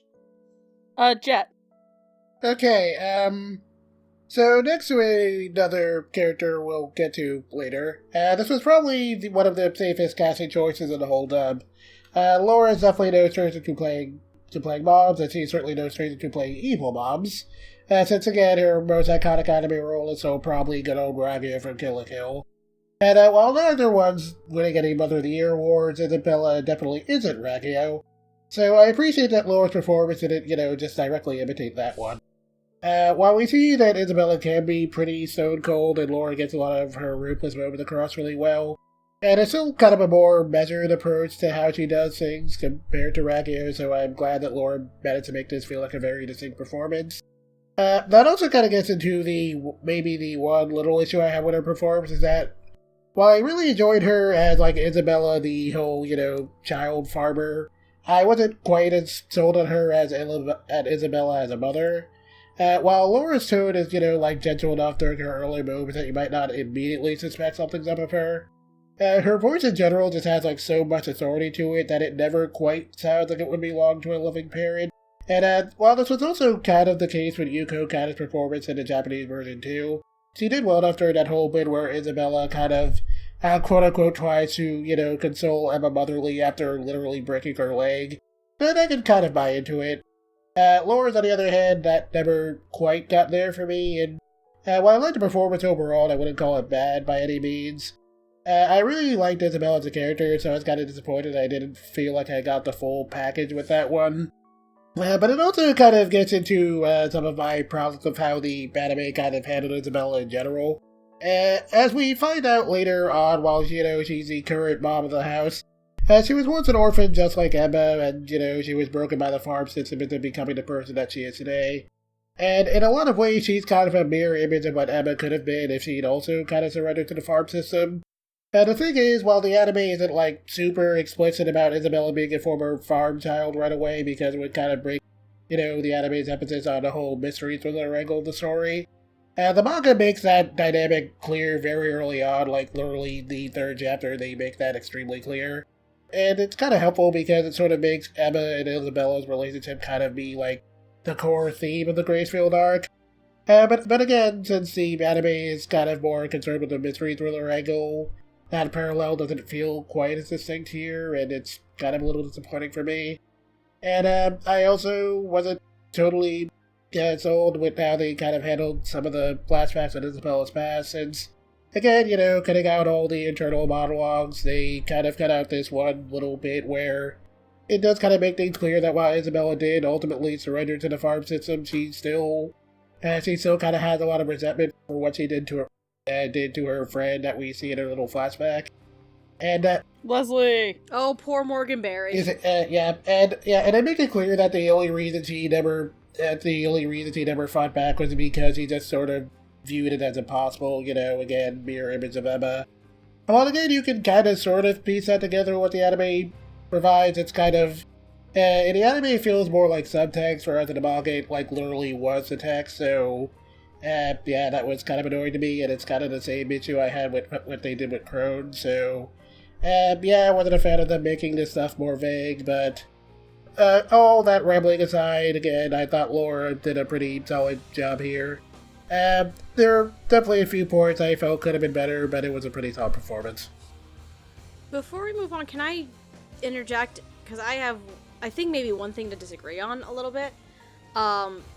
The point you made about Isabella not being convincing as a mom, I don't think after episode 1 she doesn't have to be. Because by the end of episode 1, you already know right off the bat that she knows everything about what's going on. Okay, yeah, here's the thing. You as the audience know that, all of the kids do not, so while you may not see her keep up the facade around, Emma necessarily, right, she does at least have to keep up the facade around the other kids, and I felt like Laura didn't quite do that as consistently as I would have liked. So, well, a lot of the kids were just straight up naive. But when you think of it from the perspective of the kids who do know about it, because that's really the main viewpoint that we get this from, it kind of, in my mind, I think it actually kind of works that you don't have that as convincing mother to it. I don't know, that may just be me, But I just kind of had to interject on that point a little bit. Yeah, I guess that's because, again, I kind of see, like, the whole mom and farmer thing as a kind of a bit of a duality with her character, so... Right, yeah. Yeah, so for me, it's kind of important that both aspects come across really well, and I felt that... And I kind of felt that Laura only really got the farmer aspect across for me. Yeah, she definitely did. I just think it's a little bit interesting that you brought it, but that it's not convincing as a mom when she doesn't, after episode 1, I don't think she doesn't really have to be. She just needs to pass for a certain amount of kids that are not even who we see the shows through anyway, but that's just me. I will also personally say, I guess I should probably just take this mantle and run then. Yeah, just go. Okay. Or no, Jet, are you good? Yeah, I think I got all my rambling out the way. Okay, like, honestly, I still think she does a good job at keeping up the facade, like, because she may not have to keep it up as much around the smarter children or the ones she's trying to keep in line, but she still manages around the younger kids to just be very sweet and soft and motherly, and I think she does that very well. Laura Post is an actress who, I will say this, we very much associate her with sultry, sexy, and dangerous. That is something I think we associate, especially in regards to Ragyo Kiryuin and a couple other performances of hers, but Laura's a very versatile actress. Like, I think she's very low-key when the series starts, because while you hear a little more of her when she's speaking firmly to, like, the actual demon, she's just got that sort of calm, cool, collective, this is my turf, I got everything under control. But then when she starts showing her true nature, when she's intimidating Crone, and when she finally opens up and really talks to the children for the first time, no more acting, it's like, this is who I am. I love you all very dearly, but I still have to do my job. You can live the rest of your lives happy and healthy, or I'm going to have to break some things. Which, by the way, can we talk about how fucking, like, vivid the snap sound is? Like, ooh, Jesus. Yay, thank you, Japanese sound direction team. But, probably some English sound direction there, too. But, yeah, Laura Post does a very good job sounding like that level of dangerous, sultry, commanding, but I feel a little thing that goes unsung is we actually do get to hear a younger Laura, which is not something we always get to hear of her, and she's very good at it. She sounds softer, lighter, full of light. She's definitely into musicians, and that goes to hell. Yeah, Laura's very versatile as an actress, but I'd also say she does a really good job when things go to shit. And the children light themselves on fire, supposedly. Except they don't, they just cut off their ears. Ooh. Yeah, and when she's finally kind of starts losing it, it's like, alright, my darling children, time for me to come get you. And then it's like, oh shit, no, okay, I gotta keep the other kids in check, I gotta keep a cool head. And then finally accepting defeat, where you learn about her. And when we finally go into the flashback where she and a baby Ray talk, there's something... Megan, do you want to be the one to say that line, or could I? Should we wait until Ray, though? Can we wait until Ray? We can wait until Ray, but all I can say is... It very much pertains to him. All I will say is the line about... That line. Surviving. That line. Was very convincing and very well executed by Laura. Alright, cool. So let's talk about Mama Cavendish. Diana was the first thing I had, so. Which I also appreciate hearing younger Lauren Post, because I think, like, the youngest I've actually remembered hearing her is as Nozomi in Love Live, who's like 18. Maybe Diana, who's like 12 or 13. But I actively try not to remember Little Witch very much because I didn't enjoy the anime, so it's not my favorite show. But I think she does a really good job here. I do agree with Jet, actually, that sometimes I can't believe that she's, like, super motherly. Okay. Like, I sometimes feel that too. I'm just like, half the time watching the dub, and I don't know if it's because I had watched the show already in Japanese, I was just like, when this shoe wants to hit the ground, that's when Laura Post's performance starts. Like, when that leg snaps, that's when Isabella starts, to me. That's when Isabella's performance starts. I think she's good at the beginning. I think she's perfectly solid, being threatening, being intimidating. But it's once that pretense drops, and to me, the big scene that really gets me is when she tells Emma to give up. Yep. And she's like, just give up and become a mom. It'll be so much easier. And I thought that that's the scene that Laura really needed to nail for me. And she did. It's just like, the option is just give up and sell everybody out like I did, Emma. But you don't know that she gave up and went through all of that and stuff. And I do also think that when she has to say goodbye to the kids on the wall, I think she does a really good job. I think it's soft. I think there's like a sense of catharsis to her, knowing that the kids, because she did care about them kids. She fuck them kids, but also I love them kids. Mm-hmm. And she really, really nailed that. And this is like the one thing I've wanted to talk about since like I noticed what it was in the show is when she's standing there and those ropes are the sheet ropes are flying in the wind. Yeah. I was like, oh, it's those 3 lines that come down in the opening of the anime. Shit. I was like, that's what that is. I've watched enough Mother's Basement to know what I'm doing. You know? Also, the no is over Norman's head, which is really funny. But I'll get into that with Norman. But overall, I think Laura's solid. I do agree with Jet that it's not a flawless performance. It's still really, really good. I think it's just maybe she needed to be a little bit more warm because of the way that Jet was doing it. Because it's like, it's always a thing. It's like where we know, but they don't know. So yeah. That's fair. All right, moving on to things that aren't fair. Norman and his fate. Oh God. Let's talk about Norman. Norman, the sweetest, goodest. Well, not so good anymore. He stopped being a good boy. That's by his own admission in the dialogue of the show. That is something he says. He's like, all right, Mom, you're right. I'll stop being a good boy. I'm not being good. He did say that he'll stop being a good boy, and he stops being a good boy. Oh, yeah. Norman, the goodest little bad boy, who's a chess master, who's playing some 3D chess with, like, Ray, his mom, the audience. He's a good little cinnamon roll. And playing this good little cinnamon roll is one Miss Gina Dorado. Yay! Gina Dorado, you'll know as Silica Melties in Record of Grandcest War. Did you just call it Grandcest? It is. It's Record of Grandcest War. Okay. Not Record of Incest War, you perv. I thought that's why you were laughing. No, I was laughing because I keep forgetting that this is an actual character's name. She's Cluck in Hunter x Hunter, and she is Shirley in Sword Art Online Alternative Gun Gale Online. She's also in regular Sword Art Online as a character who literally shows up for one episode and then disappears. She was a cool character, though. Thanks, Alsatian. So, let's start this off with Jet. Okay, so I gotta say, this was definitely one of the more interesting casting choices for this dub, because if you couldn't tell by our tone, JD we're actually more used to as a Texas regular, so yeah, this was a little bit of a surprise. And so this was a little bit of a surprise to me, both because of that, and also because I don't think I've heard her voice a boy before. I mean, I'm sure she probably has, it's not something I'm used to.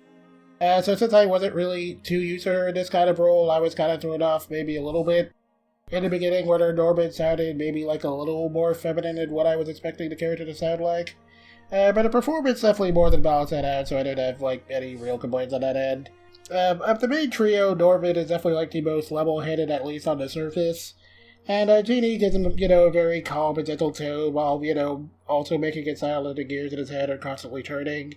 And since Norman is kind of in the middle of, this whole arc's moral conflict between Emma's idealistic approach of saving everyone and Ray's more pragmatic approach of taking only who's capable, Gina has to carry Norman's struggle as he kind of wavers between those 2 points of view.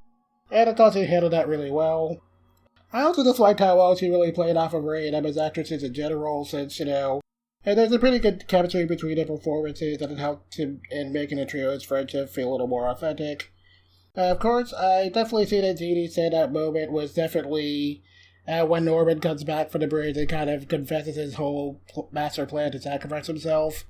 It was a pretty heavy scene, and while Norman tries to, maintain his composure in the beginning, it's still pretty clear that he's scared of dying, and I thought that Gina handled that whole emotional transition pretty well. And, Gina did a really good job here. As for, how I felt about Norman in the anime in general, I will say that I felt that, out of everyone in the cast, it seems like he kind of got the best treatment in the anime. And it definitely felt like he was probably the director's favorite character because it felt like a lot of his scenes got the most emphasis. And he definitely handled a lot more of the exposition than he did in the manga, which kind of made Emma look a little bit dumber as a consequence, but I'll get into that later.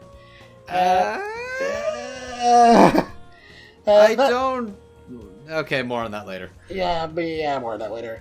That aside, the only thing that really kind of bothered me here was that, the anime very clearly tried to make the relationship between Emma and Norman feel at least slightly romantic, and it's, definitely not supposed to be like that, especially not with recent manga chapters. Yeah, even I kind of had that, when Norman leaves, it felt a little like he was about to say, because I love you. Yep. And, not, familial, but, romantic. I sensed it too, yep.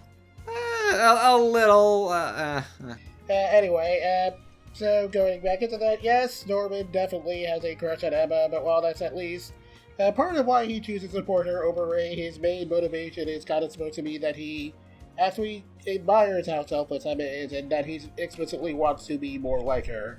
But this kind of isn't really there in the anime, and considering that's kind of important to their dynamic later on, that they kind of misinterpreted that is kind of a big problem for me.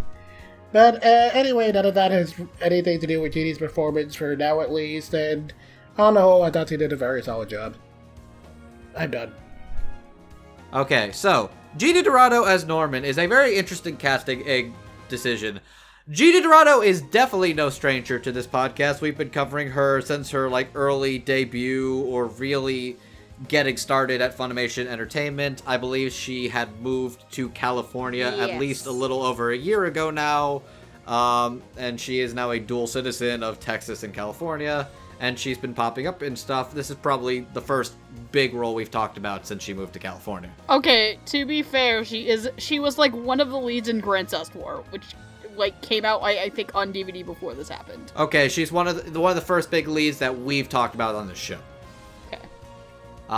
But it's actually a pretty unique role for Gina Dorado in regards to her particular cadence and delivery, where a lot of it does sound like what I'm familiar with Gina Dorado, but also a younger, male character, which is very unique and different. She does a good job sounding kind of sweet and unassuming, but with a little bit of chaotic desire behind their tone, especially when they're interacting with Ray, when it comes to confronting Ray about being the traitor, or when it comes to specifically, talking about, okay, we're going to trick Emma. It's I'm not gonna trick her. I'm gonna help her. It's you realize this shit's going to break, right? It's I don't care.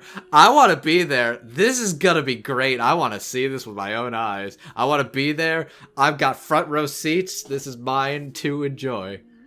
I make him sound like more of a trickster, but it's very much he sounds soft, unassuming, and kind of cool and quiet.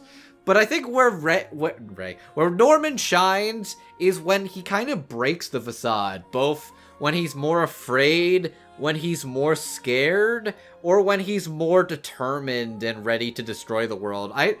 Jet, you mentioned this once before. I actually think one of the things where cutting out the internal monologue worked better was when he's going to go get the water. Yep. And I actually... that was definitely one of the times where I was okay, taking out the internal monologue actually was good. I think the silent fear and just the use of the running water and just showing him, kind of losing his balance and freaking the fuck out actually worked a lot better in regards to, seeing a lot more of his character. Because here's the thing. I know there's a lot of important monologues and stuff to get through, especially for something as rich and lore-heavy as Promised Neverland, but I actually do think there's a couple of times where the show don't tell actually does work to the show's advantage, and I think that's one of the times it really shines. But Genie's... That's what it's I don't think it's it doesn't ever work at all. It's just, it feels like most of the time it's just kind of done for the sake of it, and that kind of annoyed me. Fair enough. But I think Genie, it's a very different role for Genie. Sometimes it does seem like she has a little trouble keeping the tone of voice for the whole show.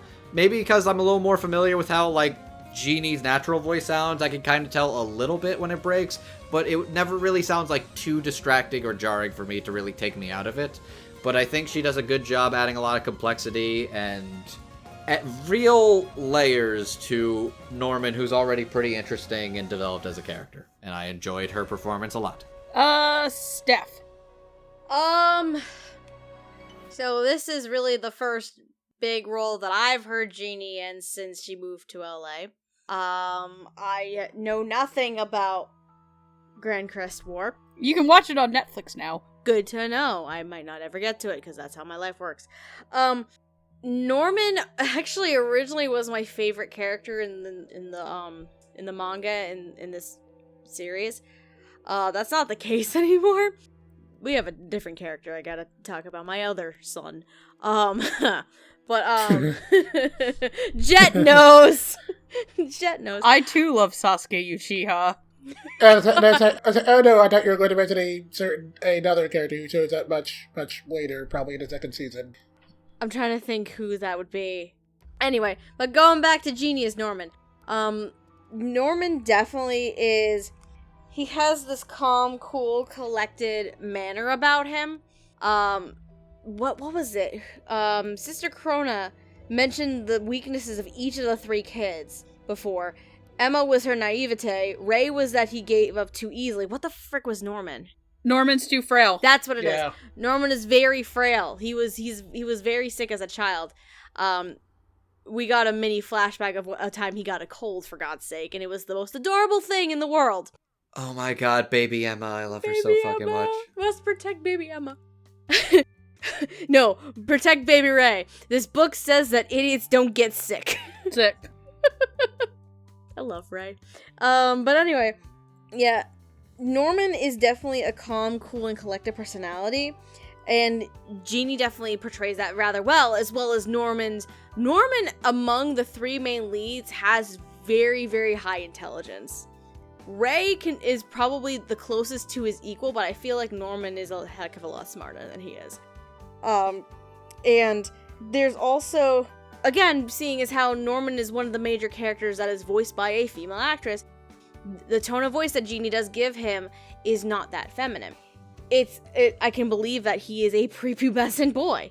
And it actually really works nicely.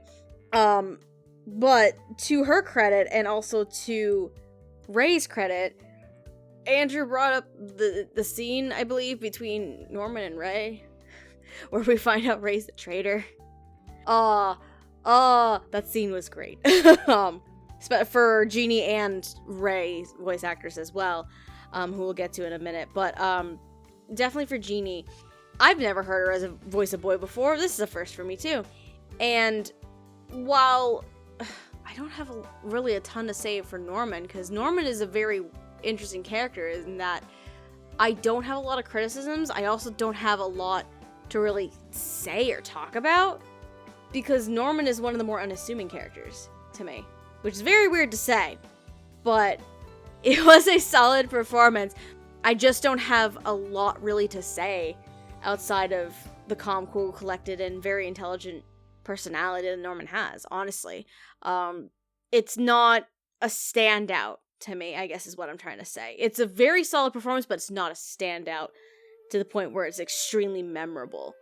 If I may add one thing to that, I will say this just because I'm kind of thinking about it. Yeah. I think perhaps maybe it's less that Norman stands out on his own and more that Norman and Jeannie works the best when playing off the other two. Yeah, absolutely. The dynamic between the three main leads is absolutely fantastic, and I think that's where the detriment for Jeannie as an individual comes in. But I think that's also on part of the character of Norman himself, where he seems like he may not be as effective without Emma and Ray. But that, I think, is the fault of maybe the fault of the adaptation or the series in general, not on Jeannie's part. But yeah, like I say, very solid. I just don't have. It's not a standout. It's not terrible. It's solid, in all honesty. So.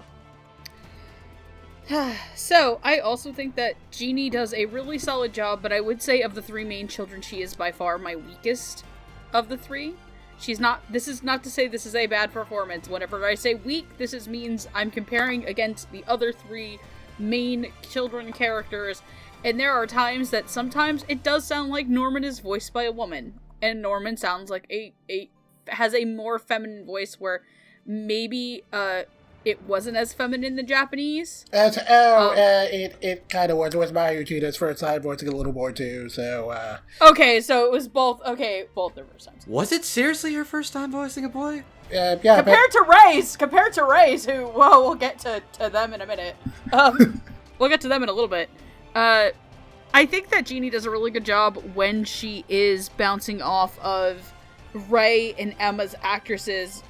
Baby Norman is the cutest shit, though. She was flawless as Baby Norman with the little cup string and the coughing. Just when Norman says goodbye to everybody, and it's like, Emma, that was gut-wrenching, but the best delivery Genie Dorado gives in the entire show is when Mom and him are walking to the gate, and he goes, "Are you happy?" to her. Yeah. Oh, I forgot that part. That was really good. And then, the lantern twitches. The lantern twitches, and also credit to Laura Post going, "Yes, I am happy." And it's like, deep down, she was not happy. And just, the little moments there, but Norman's a really fascinating character, and I think Genie does, it's hard to say when you guys have kind of also laid out a lot of my other points. I will say this, though, did anybody else, okay, this is gonna sound really dumb, but, everybody here knows how to say the Japanese name for the Promised Neverland, right? No. Yeah. Yakuso no Neverland? Yakuso no Neverland. Okay, so if you've ever watched, this is another really good thing about the opening, does anybody know that, if you don't know Japanese, N-O, or no, is its own character in hiragana and katakana. It's the one that looks like a circle. Does anybody else notice that in the opening, the hiragana for no is over Norman's head? Oh. I did not notice that. That's neat. I didn't either. I don't know if that was intentional, but I just find it really funny because he's the one that doesn't get to escape. Ooh, that is interesting.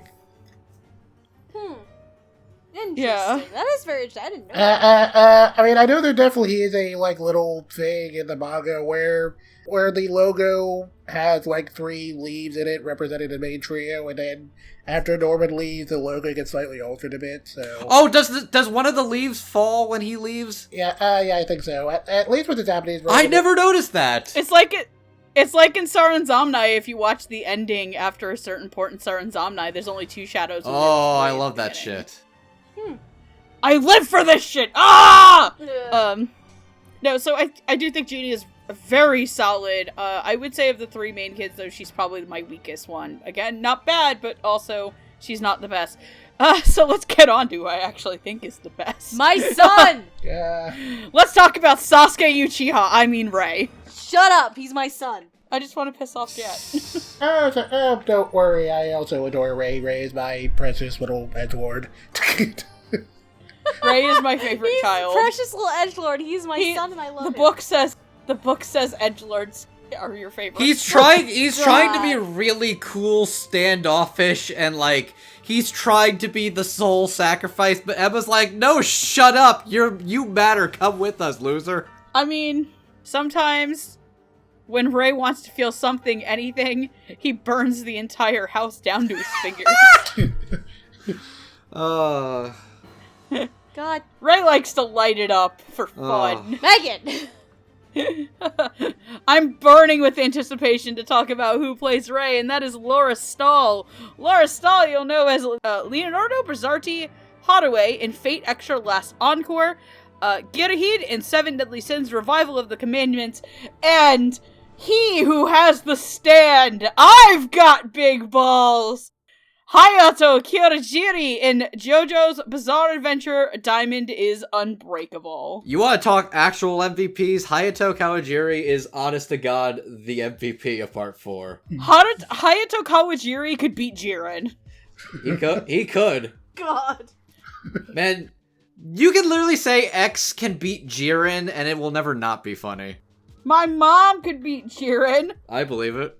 Just remember, the answer is always Ultra Instinct Shaggy.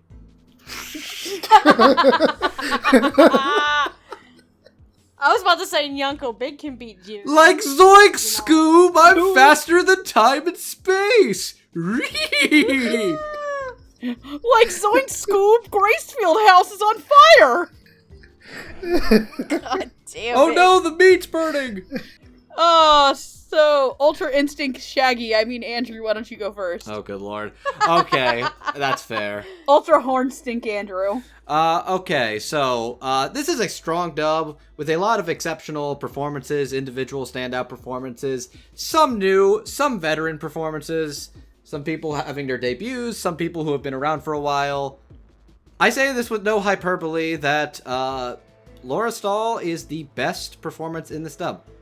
She has an extremely convincing tone of voice for Rei, both as like a stern, standoffish boy who is trying his best to seem cool and unassuming, somebody who gradually goes from wanting to hide his true feelings about putting on an act that I am doing all the evil things, it was me, I do this for you, I do this for selfish reasons, before eventually comes out, oh no, you've been doing this to protect everybody the whole time, and you've been suffering in silence.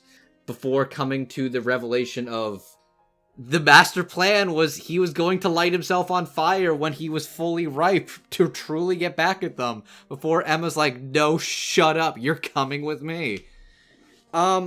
There's a lot of complexity to Laura's performance. There's this... She's calm and cool and kind of sassy at times.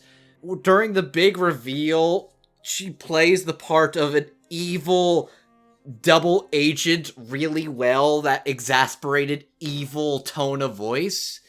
And also, when she gets really frustrated and angry when she's betrayed by Mom, when Norman gives up and reveals his true intentions, when he opens up to Emma about his master plan and starts lighting himself on fire, there is some amazing delivery. There is some standout moments from Laura Stahl as Rei. She is somebody who, I was already extremely impressed with her in JoJo, but this is really something that is going to put Laura Stahl on the map, and she deserves it. Rei's a really interesting character. He kind of does his best to be this sort of edgy pragmatist before eventually having his walls lowered by Emma's genuine kind-hearted nature and irresistible shonen charm to just be like, fuck your pragmatism, we're saving everybody, before he eventually softens up to it and is like, you know what?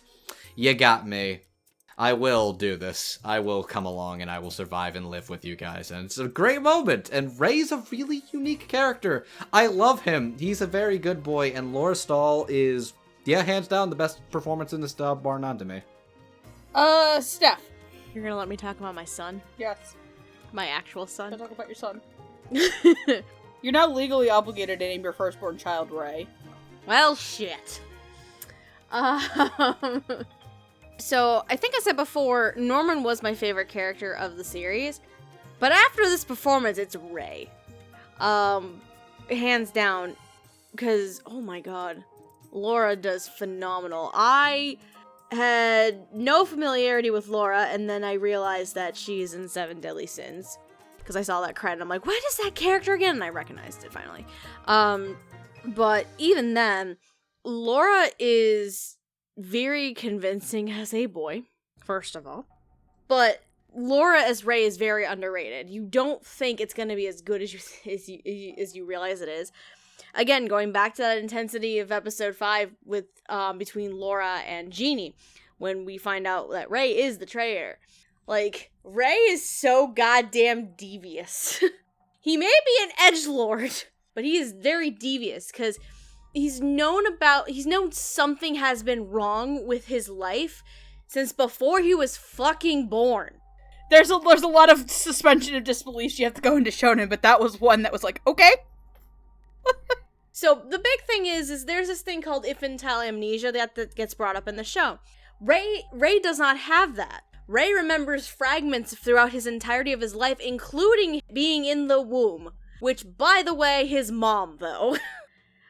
We know who Ray's actual mom is. It's Isabella. It's Isabella.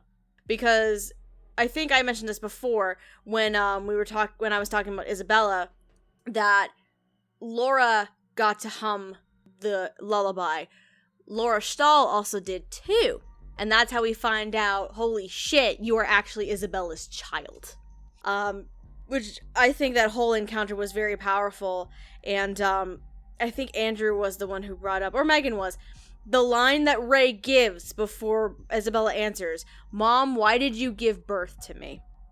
And then Isabella's answer was just plainly to survive.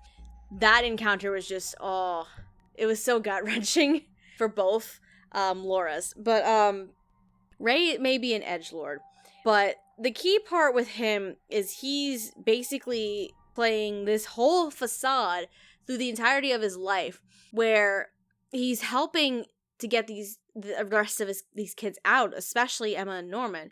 But the key factor in all of it that we learned towards the end, he never involved himself in the equation.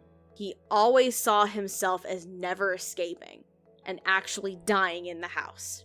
He was very much playing a part for Yes. himself as much as he was for everybody and else. that's one of probably the larger twists of the show as well.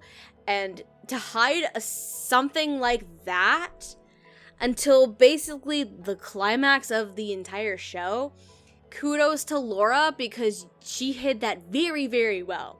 Like, you can see the hints here and there based on the wording and the phrasing, which is the same stuff that Norman picked up on when he originally confronted Ray. Going through it a second time, I picked up on it a lot more too.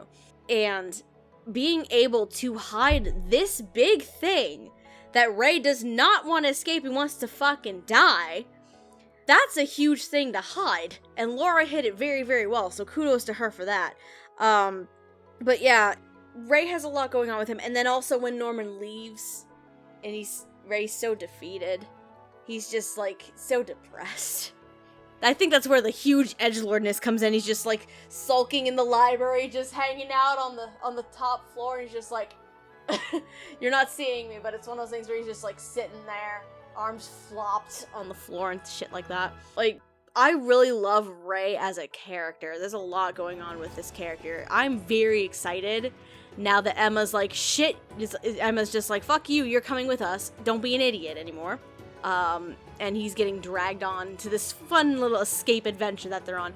I'm very interested to see, now that this has happened, and now that his original plan that he wanted to do has failed, how, in Laura's case, she's going to grow and develop that character, especially going into Goldie Pond, where we do get to see a lot more of Ray and him actually taking on a better leading role in the group itself, especially without the presence of Norman there. Because Ray relied a lot on Norman as well. Now it's time for Ray to kind of step up himself now that Norman's not around, if that makes sense. It's for him to fly his wings of rebellion, so to speak. Exactly, because he never was going to rebel in that same extent as everybody else. He had a different idea of how he was going to rebel. And now that that's out the window, now he's gonna grow and develop from there. And I'm very interested to see how Laura's gonna portray that when we see the second season.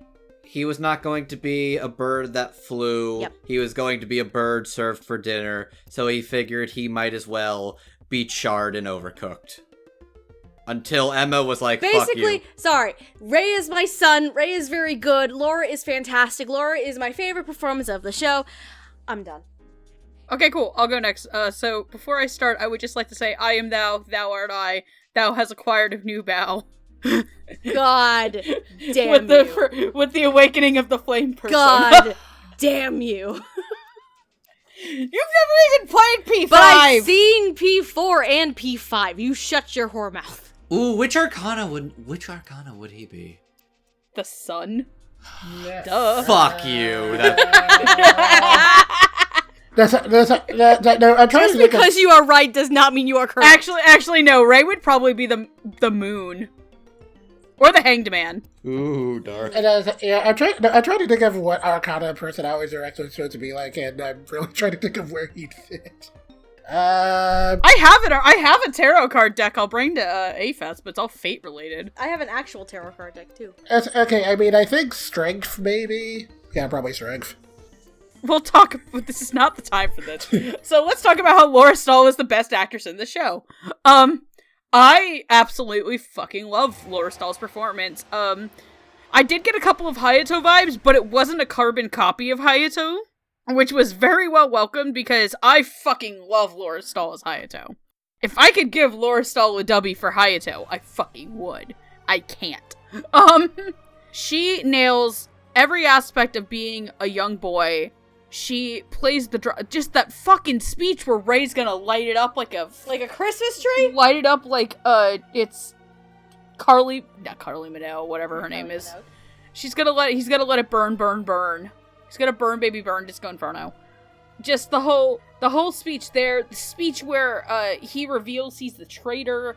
Just, Lauren Stahl nails so much of this character, and it is absolutely awesome, especially when you realize that, like, Ray Seiyu is, like, been around the block playing little boys. Like, specifically, she is very well known for playing a certain angry little boy. Which boy is that? Maria Issei. AKA Killua. Ah. My son, the winner of my heart forever, and I'm pretty sure he will be yours too. So I guess your Andrew's second son's gonna be named Killua. Okay, that one's harder to... Wait. How is that his second son? Hold on. The first one's Ray, dumbass. Fuck. Sweetie, you walked into that one. Who are you kidding? I did. Megan, please continue before she blushes to death. God damn it. You two have one whole brain cell between you. Shut up!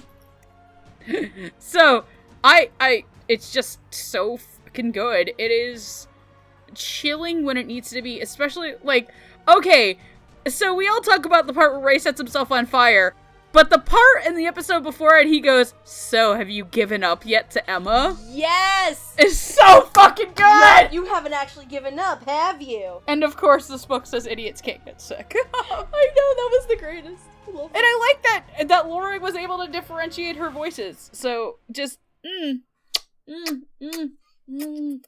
Oh, Laura, you're so good! Go ahead, Jet. Okay. So next to Amber Connors and Rebecca Thomas, Laura Stahl was one of the actors I was the least familiar with going in. Well, you know, again, aside from Hayato, but I know my memory is vague, but I think that came out like literally around the exact same time. So, yeah, that was the thing. Anyway, I had definitely heard her in other things before those two roles, but they didn't leave too big an impression on me, so I wasn't super sure what to expect going in. But I was really impressed with her here. I don't know how well the rest of you remember the Death Note dub, but the way Laura's Ray sounded, it reminded me a lot of Kathleen Westlock's Deer. Kind of, yeah. Yeah. It has been so long. It's been a while, but I'm familiar with the voice. I can hear it. It's been a while, but I can hear it. Yeah. It has like this really notable rasp to it that helps to make the character sound like a little more masculine, but also kind of gives him a little bit of an edge that sort of matches his sour personality, and it definitely helped to make him sound like very distinct from everyone else in the cast, and it was just really cool to listen to. And it helped that Laura's actual performance is also really impressive. Out of the main trio, Ray is definitely the most pragmatic, and Laura's tone definitely reflects that. Since her Ray, always sounds very aloof and cold, and can shift into being, downright menacing, as we see in episode 5, when Ray kind of reveals his true colors to Norman. And Laura definitely makes that scene feel very intimidating. And at the same time, though, while he might pretend like he thinks everyone else is expendable, he does care about the other kids more than he lets on, especially Norman and Emma. And Laura lets his few moments of vulnerability come across nice and sweet. Especially that whole bit right before Norman leaves, when Ray's trying to convince Norman not to sacrifice himself. And the way Ray just kind of gradually loses all his composure in that scene hit pretty hard. It was definitely one of Laura's best moments for me. Again, like the rest of you, I also really liked Laura's delivery when Ray's getting ready to set himself on fire. I thought her delivery there was fantastic. As an aside, while I don't have any major complaints about the music in general, I was honestly kind of annoyed they did this really kind of obnoxious big orchestral score for that. It sounded like something that would have actually been out of depth, though, and it was kind of distracting. I really felt like that scene just should have been completely silent, but that's just me, I guess. Anyway, aside from that, though, I, like with the rest of this cast, I do have a couple of nitpicks on how Ray was kind of portrayed in general.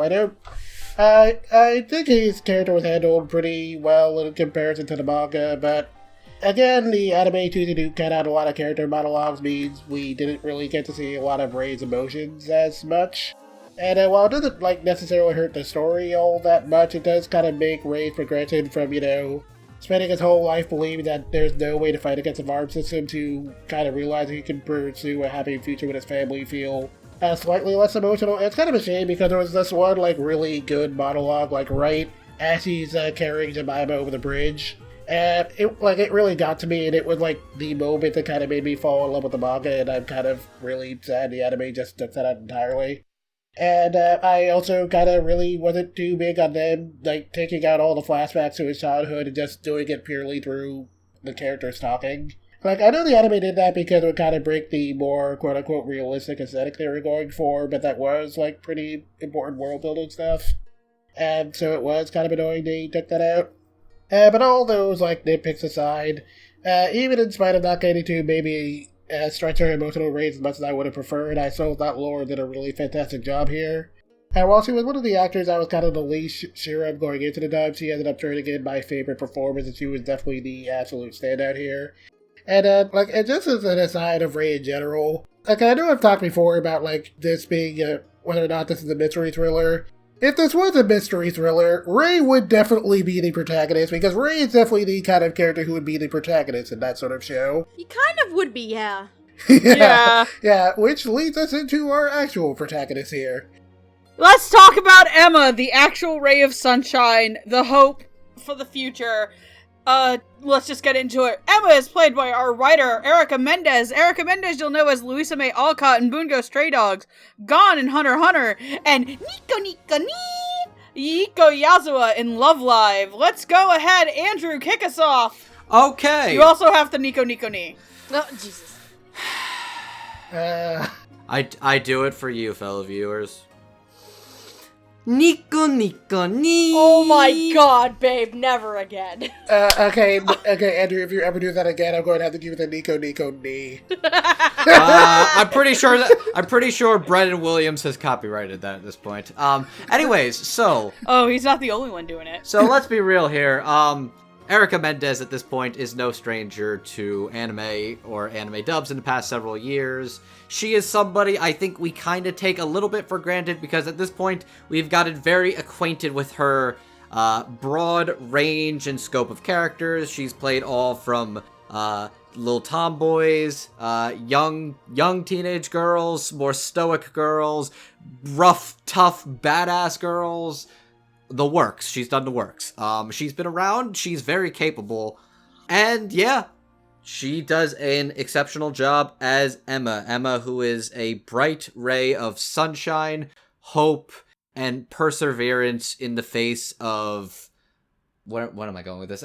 She will fight. I think the best description of Emma, and I think of the Promised Neverland as a whole, is it's basically, what if you put a shonen heroine in a Gen Urobuchi fatalism show where they were just like, hey, we could just save everybody, right? And everybody just had their mind blows like, shit, we could do that?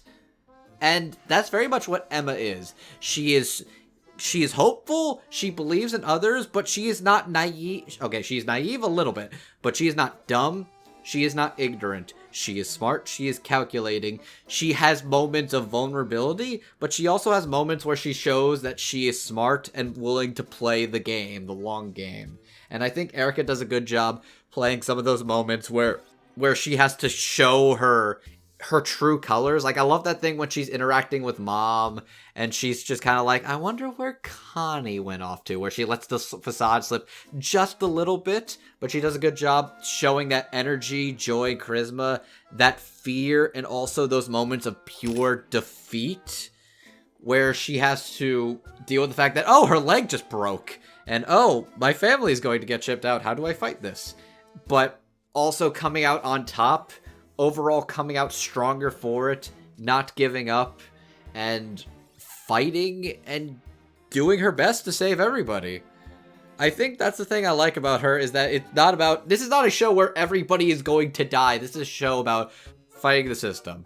And Erica Mendez does a good job of making her sound like ditzy and cute, but also very strong-willed, menacing, badass, and cool when she needs to, with that level of strength and charisma that a character like Emma needs.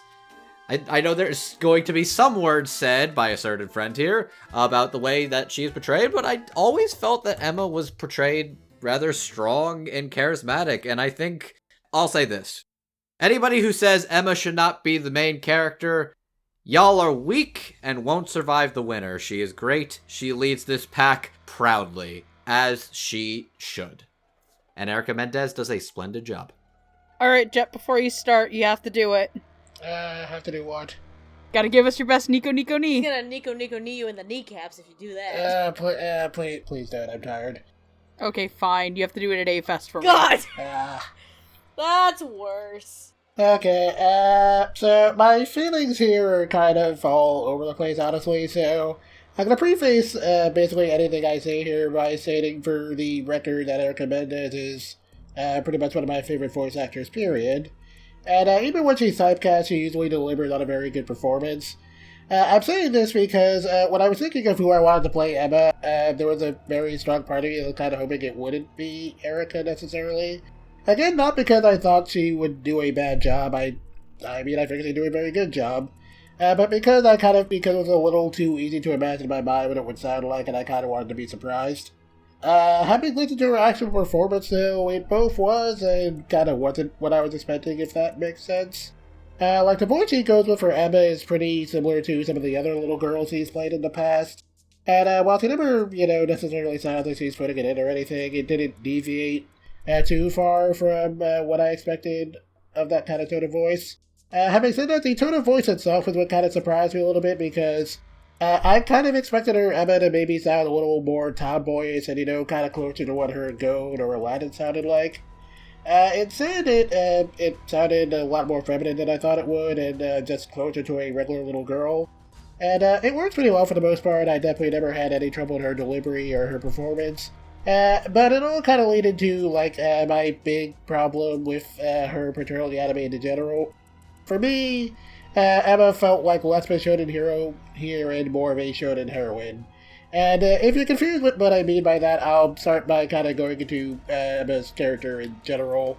A big criticism of her I kind of saw a lot with this arc and kind of in the manga in general is that Emma's quote-unquote very stupid or whatever and reckless, and that she needs to, be more like Norman and Ray, who are, cool and awesome, and, she has to learn how to think ahead and whatnot. And, there is, a little bit of truth in that, but the important thing to note about Emma is that while she is, very optimistic and, kind of overly reckless at times, she isn't stupid. And she does actually kind of acknowledge herself that she has to learn how to strategize if she wants to kind of keep everyone safe. And a lot of her character development over the course of the Gracefield arc actually is her kind of gradually learning how to take cues from Norman and Ray and sort of learning how to think more pragmatically, which, kind of all leads up to her deciding, well, okay, it's tough to compromise, but I have to leave the younger kids behind. And I thought that whole arc was really cool, or at least mostly in the manga.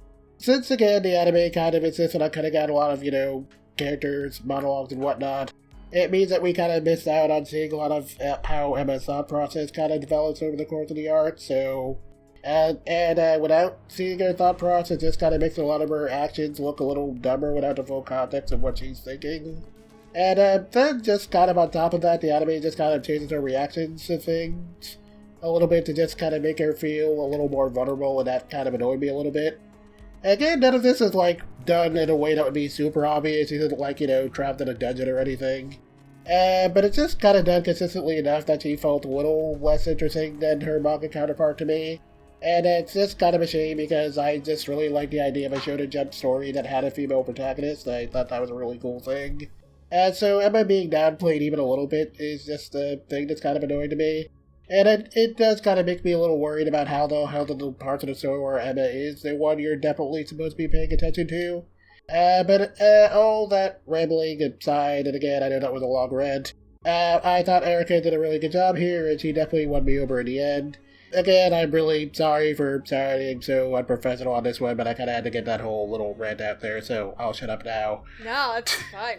No. You're You sounded fine. totally professional and fine. You had honest criticisms of You're the good. series in general. That's fair. Okay, Steph, it's your turn, and yes, you must. Do it. Fuck you, no. Do it. Nope, but I will say, because I grabbed my tarot deck, and you can ask me later, I picked out possible tarot cards for the 3 main leads. Anyway, so Emma is such a chipper, hyperactive little goober, and I think Erica portrays that very, very well.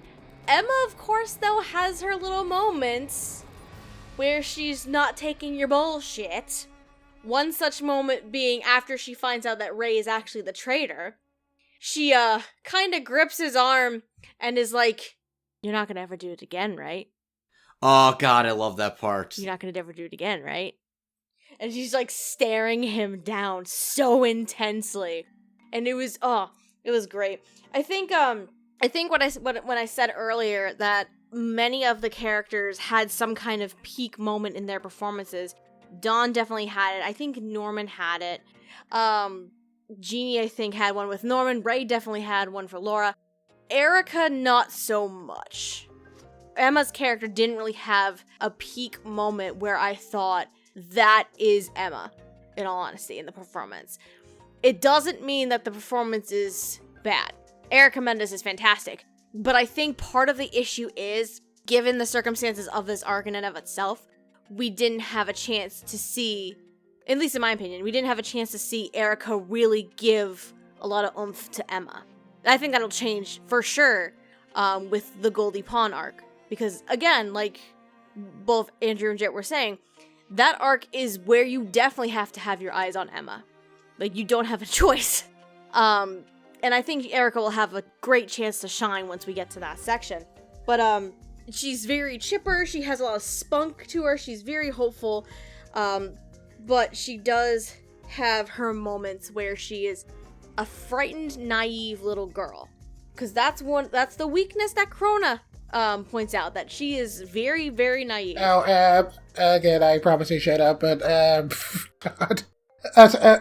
What? Okay, Say it. okay, I do just want to point out that whole bit where Crone kind of calls him out for being naive. While that does kind of happen in the manga, it's sort of immediately followed up by, Crone calls Emma naive because she was trying to carry the little ones while she was running away from Crone. Right. It turns out that Emma was only doing that as a test to kind of prepare for the actual escape she was seeing. Well, what will happen during the actual escape? Will it be a good idea for me to carry the other kids with me? Okay, let me not do that. So she's not actually as I forgot that was a thing. Yeah, so she's not actually as naive as Crone assumes she is, but again, the anime cuts it out, so... To be fair, the audience is also aware that Emma is not as naive as Krona thinks she is. Right. At the beginning, though, Emma can come off as rather naive. Because, I mean, there's the whole thing where, like, what is Norman good at that you're not? I don't know. Strategy, Emma, strategy! She does kind of come off very naive at points. But in all honesty, I really do enjoy Erica for sure as Emma. It's definitely a different and interesting performance than what I've heard from Erica Mendes in general. But I don't think Emma has had the opportunity Erica has had the opportunity to really make Emma shine. Not quite yet. Like, there wasn't a moment in the entire show so far that made me go, yep, this is definitely the peak for Emma. Man, how many more limbs does she have to break to impress you, Stephanie? God. She's gotta at least lose one more facial feature. Also, that's actually totally a thing I forgot about Ray. I love that scene where... Ray, they joke about Ray's like, oh, I gotta break my arm so we can delay that shipment too, and they're like, yeah, let's break my arm and get sick. Sorry, I interjected there, I just thought it was fun.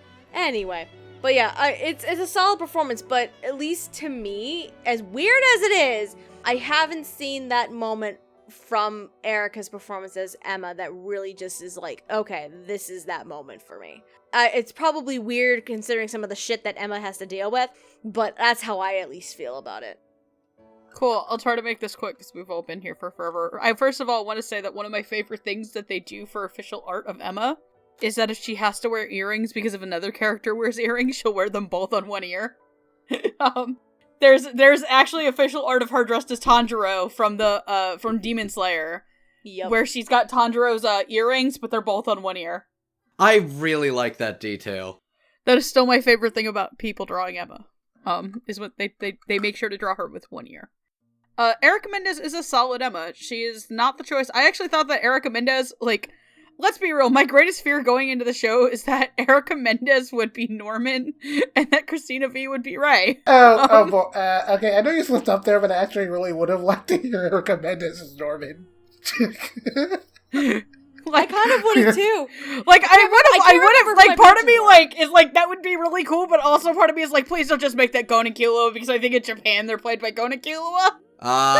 No, Maya Uchida is not Gon. Megami Han is Gon, and Megami Han is definitely not Emma. She's not in the show yet. Yeah. Yeah, my fear was like, please don't be Gon and Killua.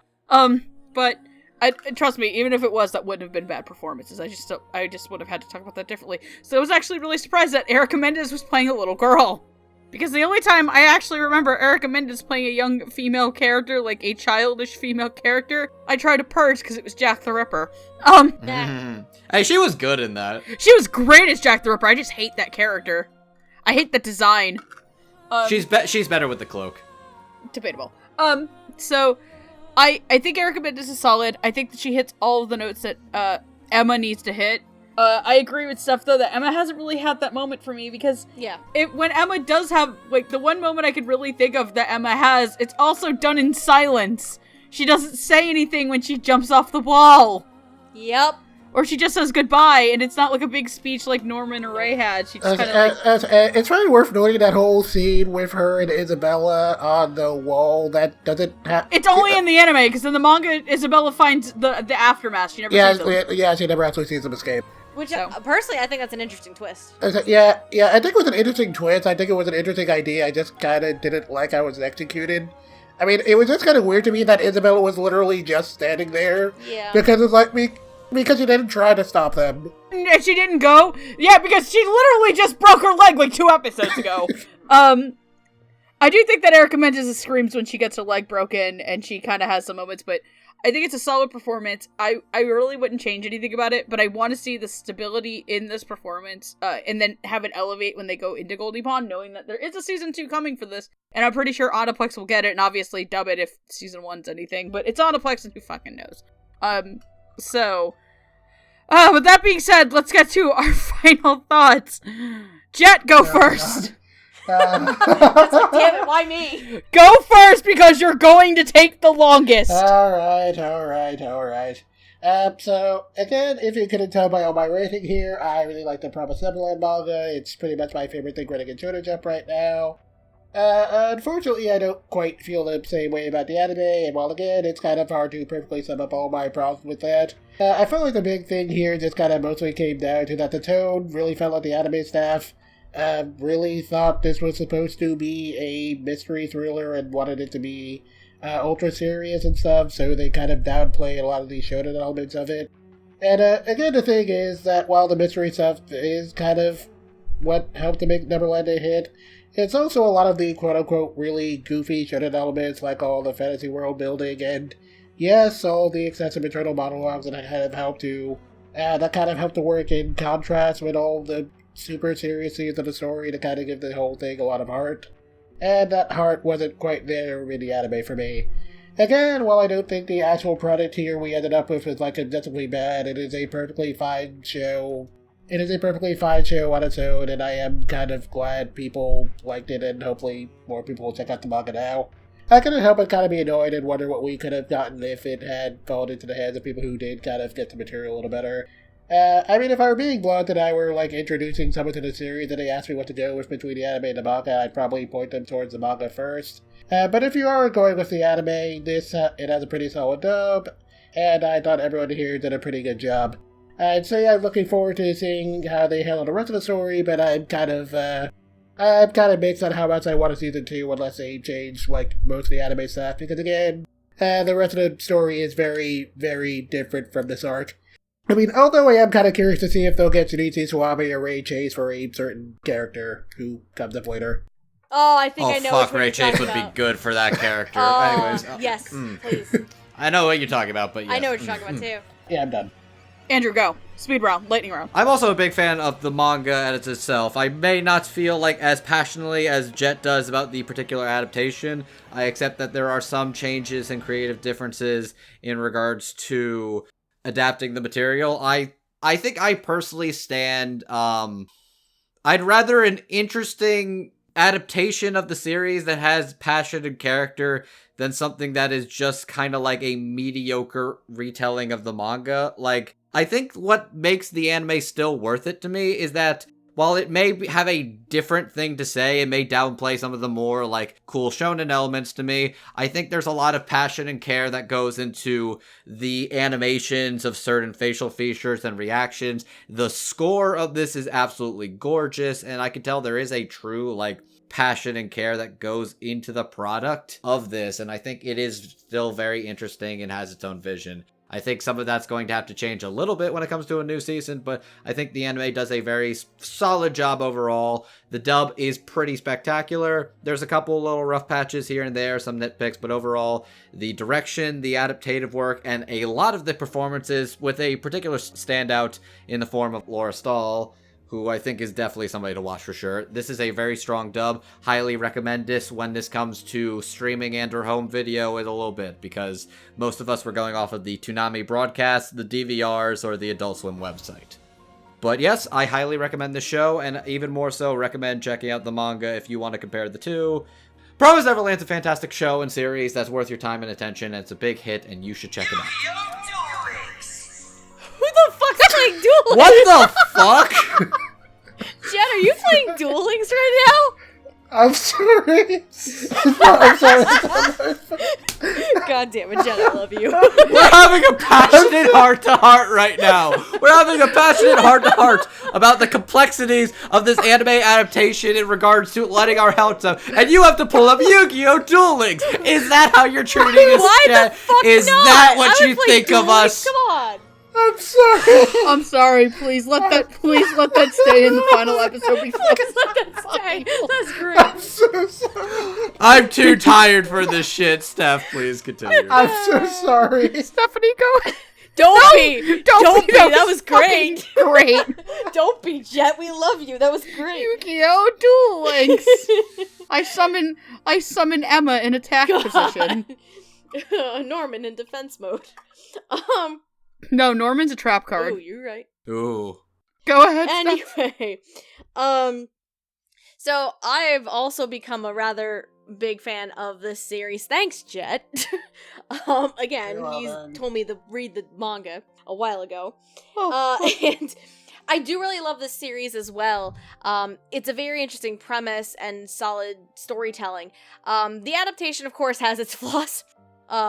I know Jet, if he was talking to someone to introduce this franchise to them, he said manga first. I'm actually the opposite. I would say anime first, only because you can go and read the manga and get more details after the fact, and you can be less angry at the anime. That's just my opinion. You still get a great story either way. You get a great story either way. In terms of the dub itself, it is one of the stronger ones that I've actually seen this year. Despite a few interesting and weird little flaws here and there with, like, the secondary characters. And again, with, Krona just, for some weird reason, having a Southern Belle kind of accent for 2 seconds. But, outside of that, the writing and directing is fantastic. The casting, especially for the 3 main characters, I really enjoy it a lot, especially the interactions they have with each other. And a lot of the performances are just downright spectacular, especially for a lot of the newer, underutilized actors in the LA area. And especially, like, Laura Stahl. Oh, sweet lord. I gotta keep her on my radar for sure. And then Gina, I think she's a great performance as well as Norman. And Erica's always fantastic. Who am I kidding? But in general, this is a very strong and very solid dub, for sure. And I am just so excited. I'm excited for next year, for when the show comes back. Because I'm very curious to see how they're gonna adapt Goldie Pond. I'm hoping they're gonna adapt it a hell of a lot better than they did with Gracefield, sure. But I am very excited, and yeah, if you want to see a fun little show with an interesting story and premise, you should definitely go watch Promised Neverland. Or read the manga. Cool. I'm gonna try to make this quick. I thought this dub was great. I think this is probably my favorite dub that isn't a remake, a sequel, or a reboot that was dubbed out over on the West Coast this year. There is obviously a sequel dub that was being done over in California that I also really fucking like. I'd say this is a solid contender for dub of the year. I thought it was really strong. I thought that the writing was great. I think the acting is great, aside from a couple little secondary hitches. Laura Stahl as Ray is an absolute delight, and her performance was, if she hadn't broken out to you as, from some of other stuff, or as Hayato in JoJo's, because this was actually, I want to say, like, JoJo's and this was airing around the same time. They were airing pretty close to each other, I'm pretty sure they were very close Specifically the arc where Hayato is, like, really big in JoJo's. Mm-hmm. Even those two performances sound vastly different from each other. I think that she should really, really be proud of herself. Overall, I don't think you can go wrong watching the anime and reading the manga. I don't know if you'll have the same visceral reaction as Jet. I think the dub is a really strong way to watch the show. And then just for the sake of time, I'm going to run through everybody really quickly. If you'd like to follow Jet, you can follow him at Divine Nega.